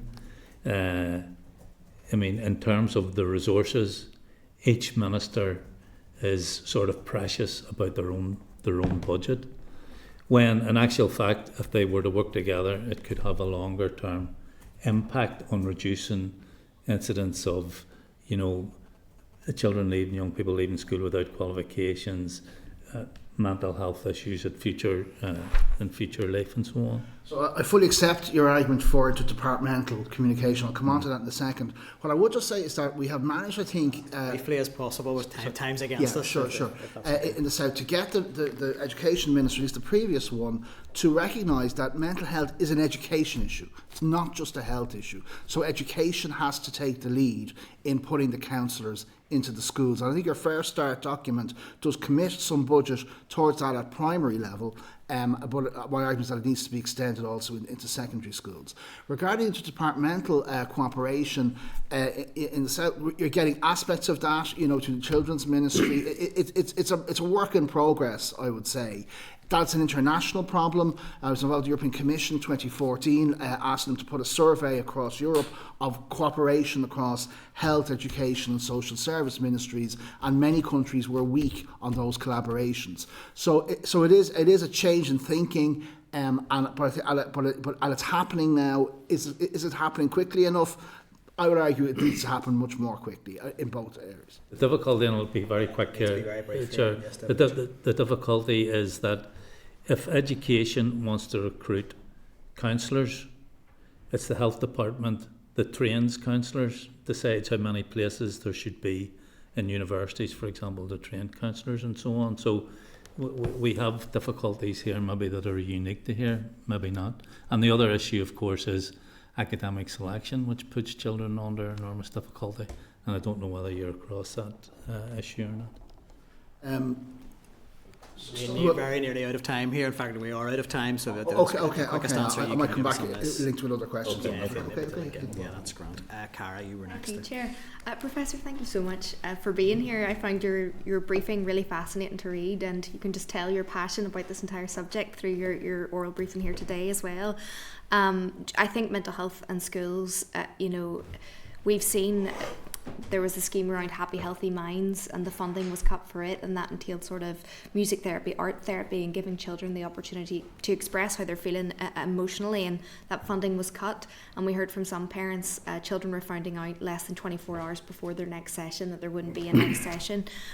So I think it couldn't be more timely that you're here today to really speak to the importance of having trauma-informed counsellors in both primary and secondary schools.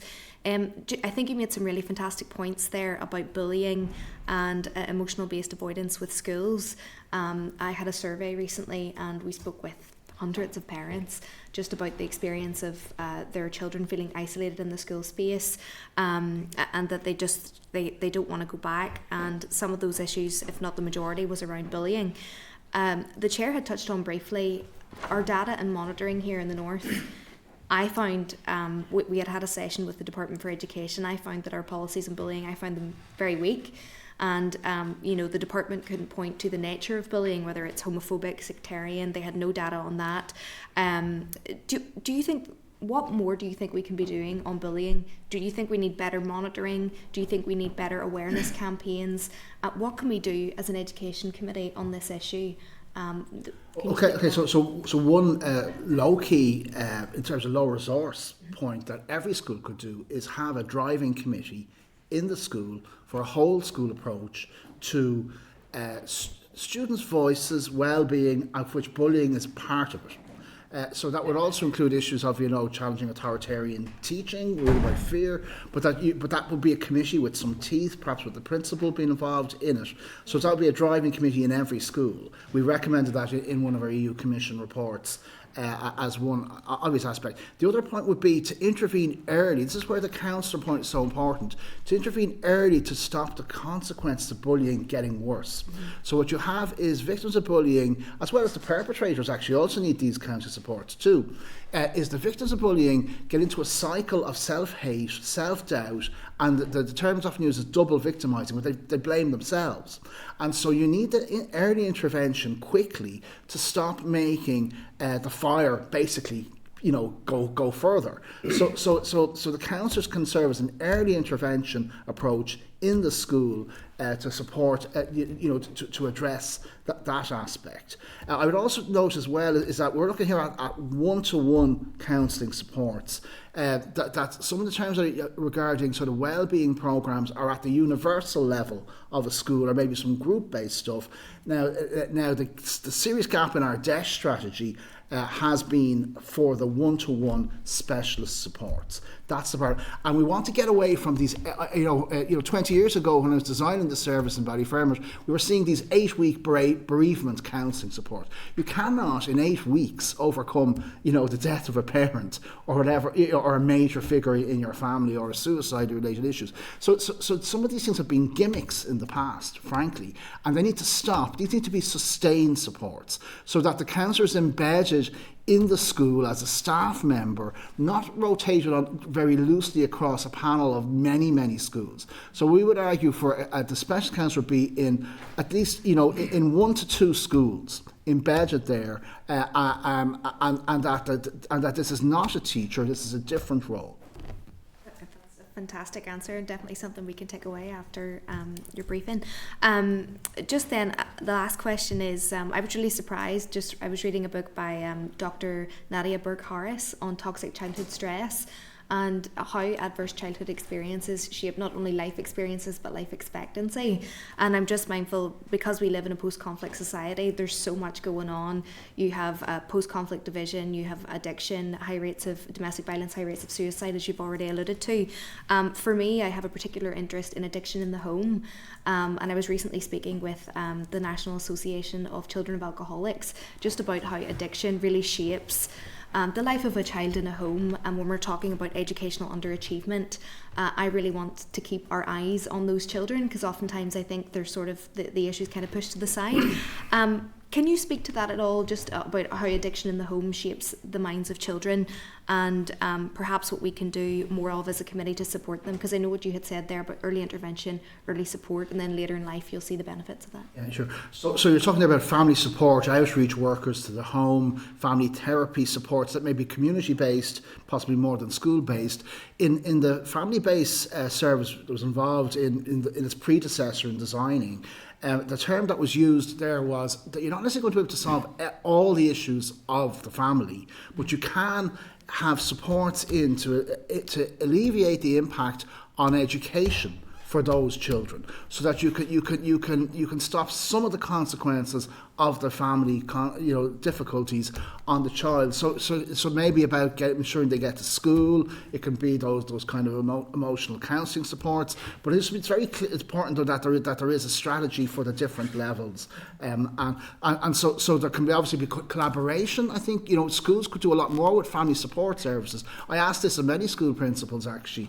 What are your links with the family support services? Maybe just down the road, and often there's not huge links. So again, and now there's also a privacy issue here as well for families to address, but we do need to recognise, and I note as well your Fair Start document does go into does acknowledge that mental health issues, I think, are 25% higher in Northern Ireland than they are in the rest of Britain. So in that situation, it is an issue that is particularly impactful, as you noted, in this context. So it really behoves you to make a systemic contribution here.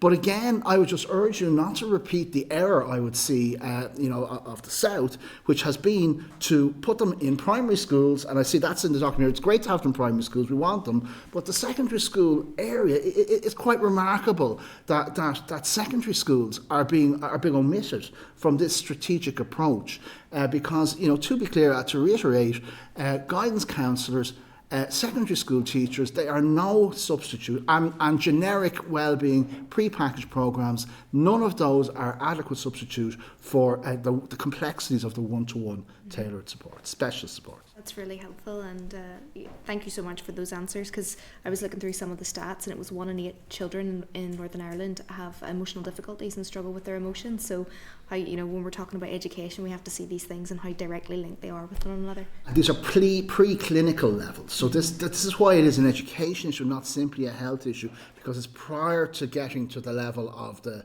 clinical diagnosis to stop these happening in the future. But these have big educational impacts at that preclinical level. That's brilliant. Thank you. And it may just be worth pointing out that the Fair Start document did highlight the need for primary counselling, and we ran a pilot, as the Deputy Chair alluded to, but then the resource wasn't put in to do anything more with that, and we're in probably the opposite scenario to you, where we do have a counselling service commissioned in secondary post-primary schools but nothing in primary, so we're completely flipped the other way despite the recommendations of Fair Start. So maybe just different problem, but two sides of the same coin. Yeah, that's right. Okay, Michelle, you'd indicated next. Thank you. Thanks for the presentation. You inject a lot of energy into the room, which is always welcome.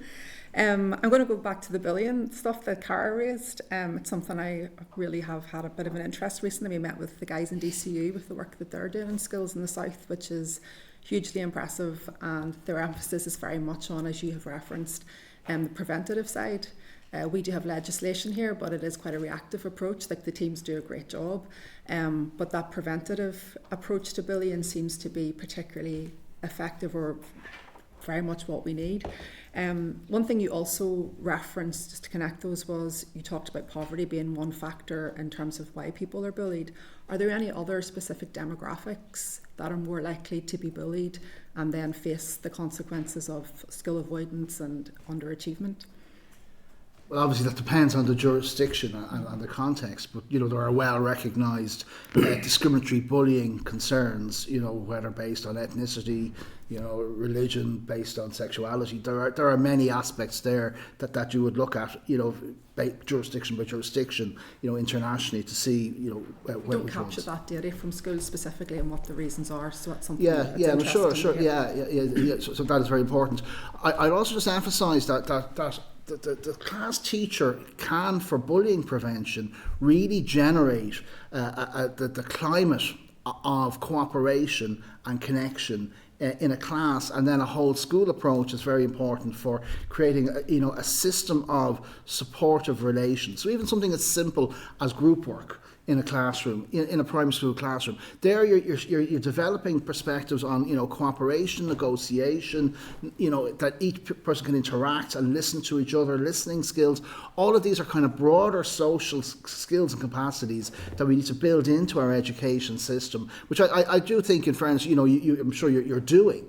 But so they are the kind of wider sort of system protections before you then have the sort of the driving committees in school as well. There's, I think, also the other issue that has been risen internationally has been discriminatory bullying by teachers. There was a study by Alame et al. That argued that not only the fundamental importance of the teacher's role in integrating minority students or migrants in a classroom, so that when they were treating them all equally, then the pupils and students picked up on that and didn't start bullying those migrant groups. So that the teacher can set a huge role in the classroom culture, and the school can create a culture of cooperation that is important. As well as, I suppose, the point that was made, I think, in a Norwegian context, was that some school principals don't want to face this issue. They want to pretend it doesn't exist.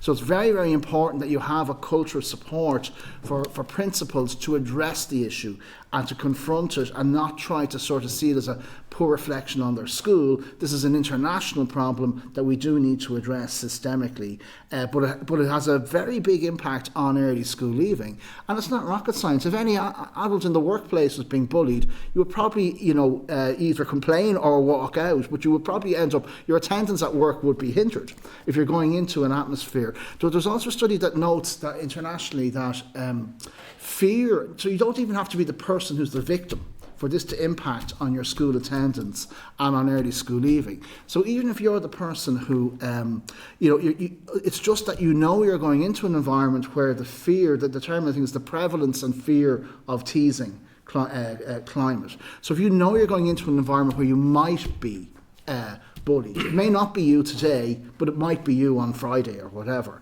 So even it's just that the fear of it creates this lack of engagement or a willingness to avoid school. So we need to synchronise and integrate our underachievement focus with a robust bullying focus, a prevention focus here. Yeah, so the idea of the teachers, their role in this, and then I suppose their training and support around bullying, because I've had a case recently where I think what they said to us in DCU is you have to be decisive and act really quickly and don't let the thing fester. And you mentioned that as well in your evidence. Something went on for a year. Now the impact of that on that individual child is devastating, but you're quite right. In terms of how she is perceived within the wider school community, that child's on her own now. Nobody comes near her, nobody talks to her. So the effect of that then on her educational performance, it's just been absolutely devastating to the family and to that child. But how do teachers then need to first of all recognise that has happened, and I guess be equipped with the right skills to identify that stuff easy and be empowered to act on it? What I would also say again, though, is that having said that, again, I suppose it's the sort of universal level of how the teacher's role in creating the climate of the classroom. But there's not just one bullying problem or issue. So there are different motivations from the bullying perpetrator. So there will also be that entrenched group, who maybe have experienced a lot of pain themselves. Going back to the trauma point, so they may be the perpetrators who are perpetrating basically a chain of pain. They're in pain. They externalise their pain to hurt others. And there's research to show that entrenched bullying from age 7 is a predictor of later psychiatric problems, never mind criminality issues. So there is that issue of also the family support dimension. There may be family issues at home that may be then spilling out into some motivations for the bullying perpetrators. So again, I don't think it's fair that the teacher would be the only professional to address that layer of complexity. That's why we need the family support outreach workers, we need the counsellors, the therapists in school, and so that integrated approach can kill a few birds with the same stones. If you in that there's a number of issues, so you have a number of diverse problems, but that can be solved with common system supports embedded in a sustained way in the system. Thank you. Michelle. Peter, you were next. Thanks very much, Chair. Paul, thank you so much for your evidence today. I suppose my first question is a sort of technical one. So I wrote a policy document for my party. It was the DUP. It was the first one that ever looked at ACEs and trauma in Northern Ireland in 2018. And whenever Fletty did the ACEs, Fletty initially had 8 and then it went up to 10. Yeah, sure. I was just wondering, because I might have misinterpreted this, you have a kind of list there in the evidence you've given us to us today. You've got a list that starts with domestic violence, substance abuse, neglect, mental illness. Is that your interpretation of ACEs, right? Is that a list of your ACEs, or is that things that contribute to them? Yeah, no, they are internationally recognised ACEs that have, that have been developed over, over a number of years. The only one that's my interpretation is bullying in school. Okay, that's the only one I've added in to the previous list.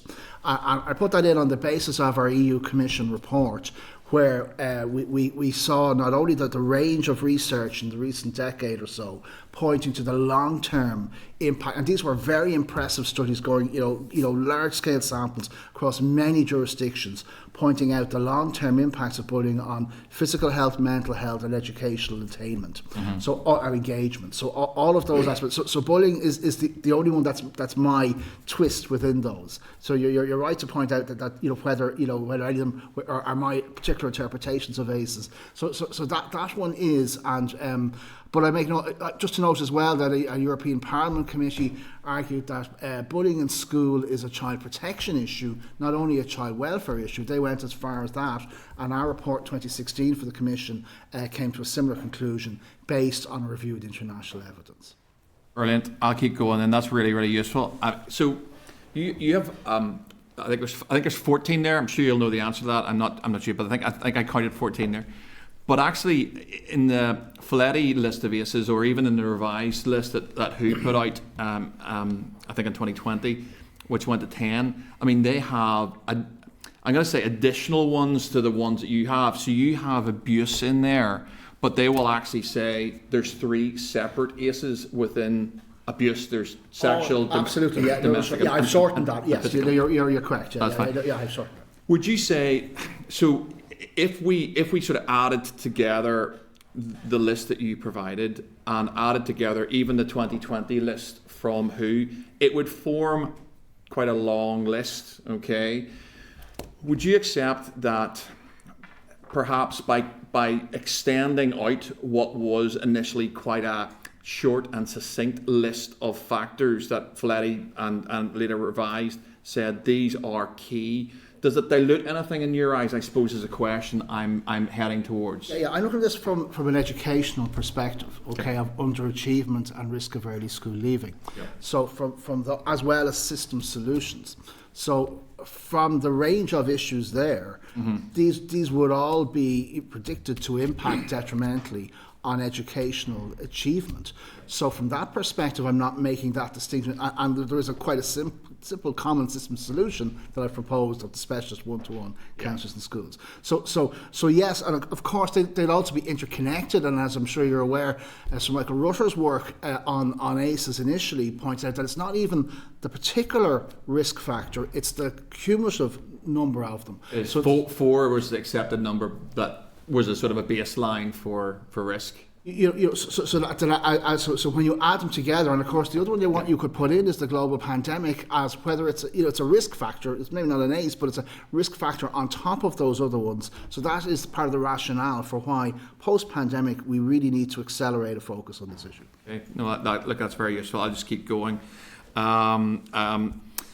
In terms of you mentioned on the way through speech, I think I scribbled these out right, but you get a chance to correct me here. Speech and language counselling and family support as key units, perhaps within the DASH programme, that are quite transformative in terms of schools and so forth. Did I get that list right, sort of?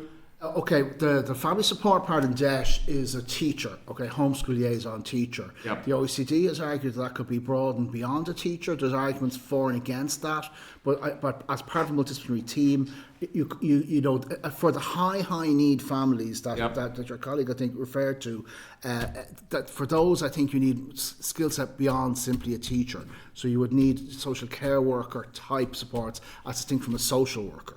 Okay. And then the DESH strategy around counselling is not in DESH, it's something that's come since DESH in response to the pandemic. The last DESH strategy is 2017, but the social inclusion unit in the Department of Education has now managed to get 60 DESH schools with counsellors in Dublin, and that is the new strand that has come through since last October. Okay. Well, that's very useful, and I don't doubt, and I carry the flag, especially for speech and language as an early intervention at the committee in terms of the impact it has. I'm going to take you all the way back, bearing in mind that those were Briefly, Peter. Yeah, oh, absolutely, Chair. Bearing in mind those are all very useful in terms of interventions, especially when they're done early. I'm going to take you back to the title of your report, which is a socio-emotional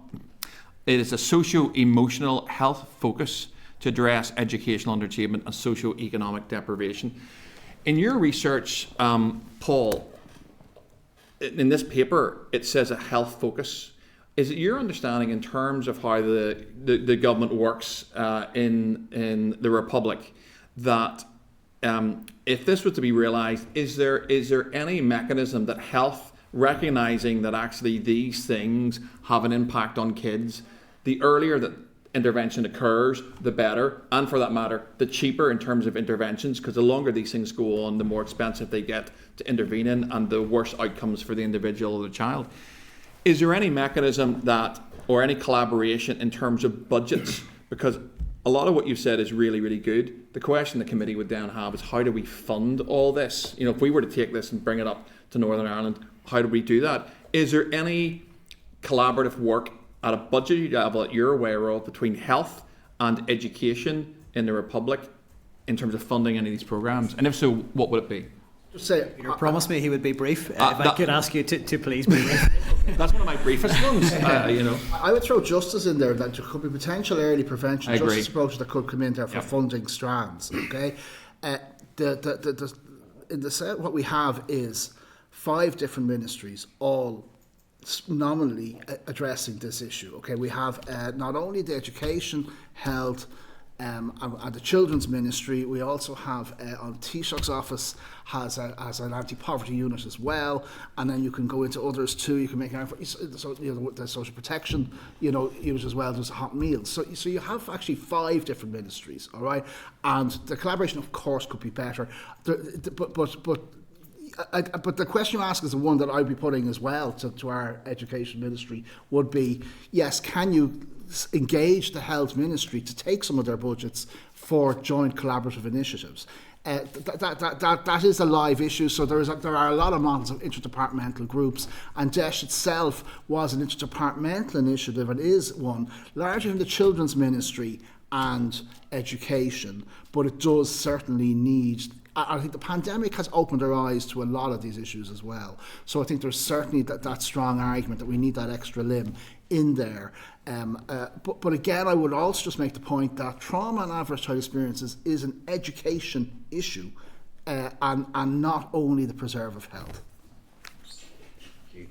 So Dana, you were next. If I could just ask members to get to questions as quick as possible, just so that we're not beaten in time and that we get through all the inquiries. Dana, you're next. Thank you, Chair. And my first one will be quick because it's a follow-up of a Pat you didn't get a chance to really answer, and it was on academic selection. Children here at the age of 10 who will be labelled failures and to sit that exam. So I'm just going to give you that opportunity to sort of answer when Pat had started. Yeah.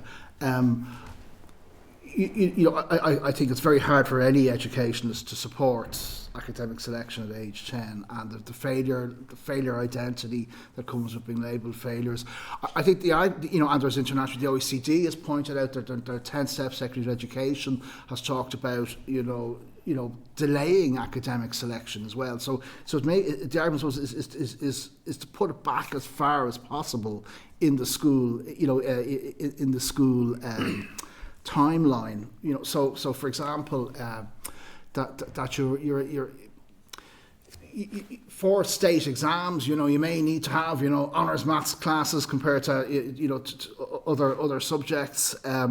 So the idea, I think, is that sure, it has to be addressed to delay selection as long as possible. There's obviously the issue as well of the differentiation teaching skills of teachers, how you work with those to teach different levels. So at primary school level, part of our work is and we examine students on their capacity to differentiate different levels within the same class. But certainly, the OECD, as have the EU Commission, and many international groups have, pointed to a swathe of international research on trying to stop, early academic selection, as well as kind of, failing students, not letting them progress with their age group. The discriminatory effects of this on, for example, the traveller and Roma community is very well recognised. So all of those aspects there are, so I've honed in on certain limbs of an underachievement strategy, and I recognise there are wider other ones to hone in on. It's not necessarily the one that's been the focus of my work today, but there's so much international research on the damaging effects of early academic selection. Sure. And would it surprise you then that the Education Minister has no interest in addressing the fact that we still will have academic selection at the age of 10? Okay. When in terms of surprise, I'm not going to go into an emotional response on individual politicians. All I could say is that an international research would, from the OECD, the EU Commission, these would all point to the importance of delaying these processes as far as possible. It does tie into everything that was being said that they, particularly we look at school attendance, for example. The constituency I represent, you would have a grammar school, say, just a stone throw away from a comprehensive school. But if you were to look at the school attendance, it can be as high as 96 to 97% for the grammar school and as low as 82% attendance for the comprehensive school. So it's that knock-on of probably the comprehensive schools always having to do the heavy lifting when it comes to the support that's needed for our young people and their journey. I think if you look at the issue of non-attendance itself, again, it's a behaviour of which there are many different motivations. Just as if you go into the city centre today, the reason why you go in would be a different motivation for someone else. So from the same behaviour, you can't draw a one-to-one correspondence that there's only one motivation. So what I would be asking is, ask the young people themselves, why are they not going to school? And what are the reasons? And you will find a diversity of reasons there. Some could be linked with bullying, we've mentioned already. Some could be due with loneliness. Others can be doing with issues of peer exclusion and the one that I would have heard a lot over the years, in an such an Irish context, has been the one of of clashes with this class teacher. Okay, that a lot of the teacher's communication skills, so that the teacher talks down to the teacher's picking on me. Now it's a perception, doesn't mean it's true, but what it means is that so teachers not communicating through anger, using so I mentioned there's sort of practice approaches there, which are no cost, they're free. They're kinds of questions that teachers can ask to foster the empathy skills of the students, their own empathy skills and perspective taking skills. So there's a whole range of reasons why a young person, and of course discrimination is a big factor as well in many contexts. So again, it's about a whole school system strategy for what, in the term we've used with the EU Commission reports, has been for inclusive systems. You create an inclusive system in your school where students feel treated fairly, where they have a voice. There's a Greek study that pointed out that the schools where most bullying took place was where students felt they were being treated unfairly and were alienated from the system. So it is about a whole school system approach and a whole community approach as well, to creating the basic point that environments where students want to go to. Yeah. that's another point. It's just and so school has many different spaces. It's not only the classroom. Can you create different spaces, multiple sites in school, non-homogeneous space for different parts of school to be meaningful for the different diverse needs of your student demographic? Danny. And no other indications online. So, David. Thanks very much, Chair. And I'm not going to draw you into the politics of academic selection, other than to say that I'm very much on the other side of the fence from Danny on that one, but not going to go down that route. On a lot of issues. Yeah, on a lot of issues. In terms of the bullying, I'm not going to ask a question about bullying, but I think it's been really interesting to hear that issue again grappled with today. I think even anecdotally, I think we all probably know people who have suffered bullying, particularly in their childhoods, whose character and life thereafter have been shaped by that sort of experience at a very early age. So I think it is something we need to grapple with. I was interested in the point you raised around sleep loss and sleep health, and the idea of, I thought it was an interesting idea about sort of the kids keeping a sort of sleep diary and maybe sort of being able to self-analyse, is this a good thing, is it a bad thing? Has there been any work that you're aware of done on that, particularly in the modern era, and what are the leading causes of sort of bad sleep health? I'm thinking of like screen time, but equally some of those family issues that you've talked to might be there as well. But perhaps you're more aware than I am. No, that's a good point. Yeah, so there is research there to point out that electronic devices, issues like that are making young people struggle to go to sleep. The pandemic has not helped in terms of breaking patterns of sleep. But you're right to point out that there's also a cohort of students who may not be sleeping because they're too stressed. The one that I pointed out before when I was arguing for school hot meals in a Southern Irish context was I'm pointing out that it's much more developed here than it was in the South. Is that hunger can be an issue stopping people sleeping as well. But so again, it's a behaviour of which there are many different motivations. So we need to address the different ones. So from one of our studies, as emphasised, it's the student ownership over it. If you tell students to go to bed early, they'll probably go to bed later. And we had a recent study where a nurse in school was in some way trying to develop a programme on awareness of sleep in a primary school setting of high poverty, and to be blunt, the pupils reacted the other way, okay, and they were actually going to sleep later. Okay. Now this is actually a well-known phenomenon in health that if you tell someone to do something, and there are certain from later primary onwards, the odds are they're not going to do it. They're going to do the opposite. So there are ways in which you develop skilled approaches. But my point here is that teachers are actually very well equipped with their teaching methods to develop that part, and that part is not an expensive public policy initiative, that does not need the outside professional coming into the classroom. Now you may have a bit maybe for a nurse or someone else to talk to with some parents about. You have a parental dimension there that was in our first study, but the ownership of the process, the diaries, all of that is led by the class teacher. So I think with not huge proportionality principle here, that is a low hanging fruit. You can make a big change in people's lives by making them aware that it doesn't help them if they're feeling wrecked coming into school because they've been sleeping up. But I just to reiterate the point that it seems to be easier to make the argument on a school day for them not to go to sleep, or to go to sleep earlier than on a weekend. Yeah. That's a more entrenched one. Yeah, I appreciate that. I think it's an interesting point to be explored.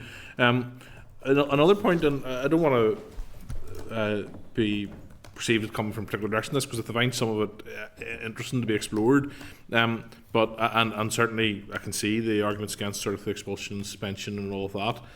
I guess what I'd be interested to explore is, I heard you talking about just authoritarian teaching and so on.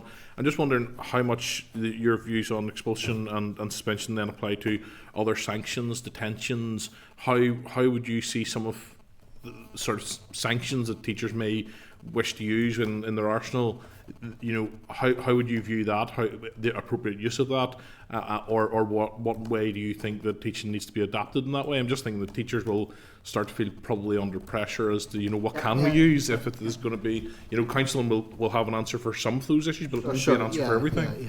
It's a good question. I remember a principal in a school in Kosovo once said to me, Paul, we're not paid enough to be nice to the students, okay, and our salaries aren't high enough. And the answer back I gave him was that the medical injunction, primum non nocere, first do no harm. So you as any professional, you have at least the basic status of not harming the people you're working with. So the first one I would say is take anger out of it. Okay, so you want to start. You need to teachers need to have other communicative skills than communicating through anger. Okay, and I've seen teachers screaming in the faces of youngsters over the years in schools, and it's just a poor communicative practice. You wouldn't expect a nurse in a hospital or a doctor to go shouting at a patient. Okay, so there are certain kind of communicative strategies that you want to phase out, not just phase out, eliminate quickly. Okay, so anger-based approaches is one. The other then, you know, would be about what kinds of alternatives.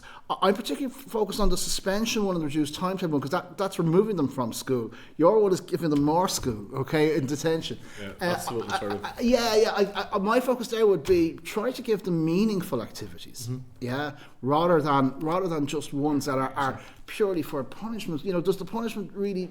It's just going to make them maybe hate school more. Whereas you want to find ones which will help them, you know, behaviour contracts where you're trying to develop, involving them in designing solutions to their behaviours, but they're not just conglomerations of behaviours to students, they also have emotions and thoughts that need to be engaged with. So I think their ownership over that process would be an important part of that. But to be very clear, I do think reduced timetables and suspensions, expulsions are very, very detrimental to the mental health, educational well-being. Detentions is nothing like the same scale of damage. Oh, I can understand that. I don't think it'd be too far from anything that you've said there, but I just wondered how that expanded to other sanctions and so on. But I appreciate that explanation. Expand then, and probably related to that, then you talked about the driving committees around that and sort of democratisation almost of it within schools. I'm not sure I fully grasped what exactly that was in terms of pupil involvement. You said about a teacher leading it, but it almost sounded at some stage, and I could have got this wrong, almost about how if a teacher being too authoritarian, are you talking about they could be called to that committee, or what does this look like? It sounds like CAF Student Council, Time's very nearly going to beat us here, so if I'd ask you to just brief as possible on this one to draw to a close. I think some of that is for the local circumstance of the school, for who would be on the committee, but it would need to be meaningful that students' voices would be part of it, and but the broad parameters would be wide inclusion issues such as bullying, you know, supportive atmospheres in school, inclusion, you know, avoiding loneliness. So how you create a broad culture of inclusion, and you involve all the stakeholders as you would for any initiative. All the stakeholders, and it could involve some parents, but I think it's more than just a student council idea. It would probably include, you know, anonymous surveys of pupils, students. There's ways in which you want to make it meaningful. It has to address some problems in the school, and then work on pathways, maybe not alone in the pathways for solutions. Because you have a clear idea. Thank you. Thanks, Chair. Thank you, David. And look, just on behalf of the committee, I want to extend our thanks for that really wide-ranging and really, really informative briefing today. And we really do appreciate the time you've taken us to go through so many of those interconnected issues, so thank you. Thank you so much, and stay in touch. Okay. Okay, I'm going to propose a short comfort break, and I think in terms of any actions arising, it probably makes sense to conclude the two briefings on the issue, and then we can take those forward. Okay, so if we could just turn off the live feed there. Committee Room 29. Sound.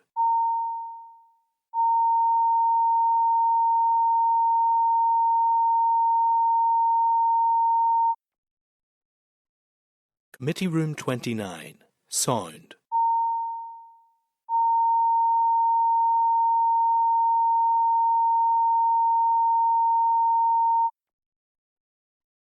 Committee Room 29. Sound.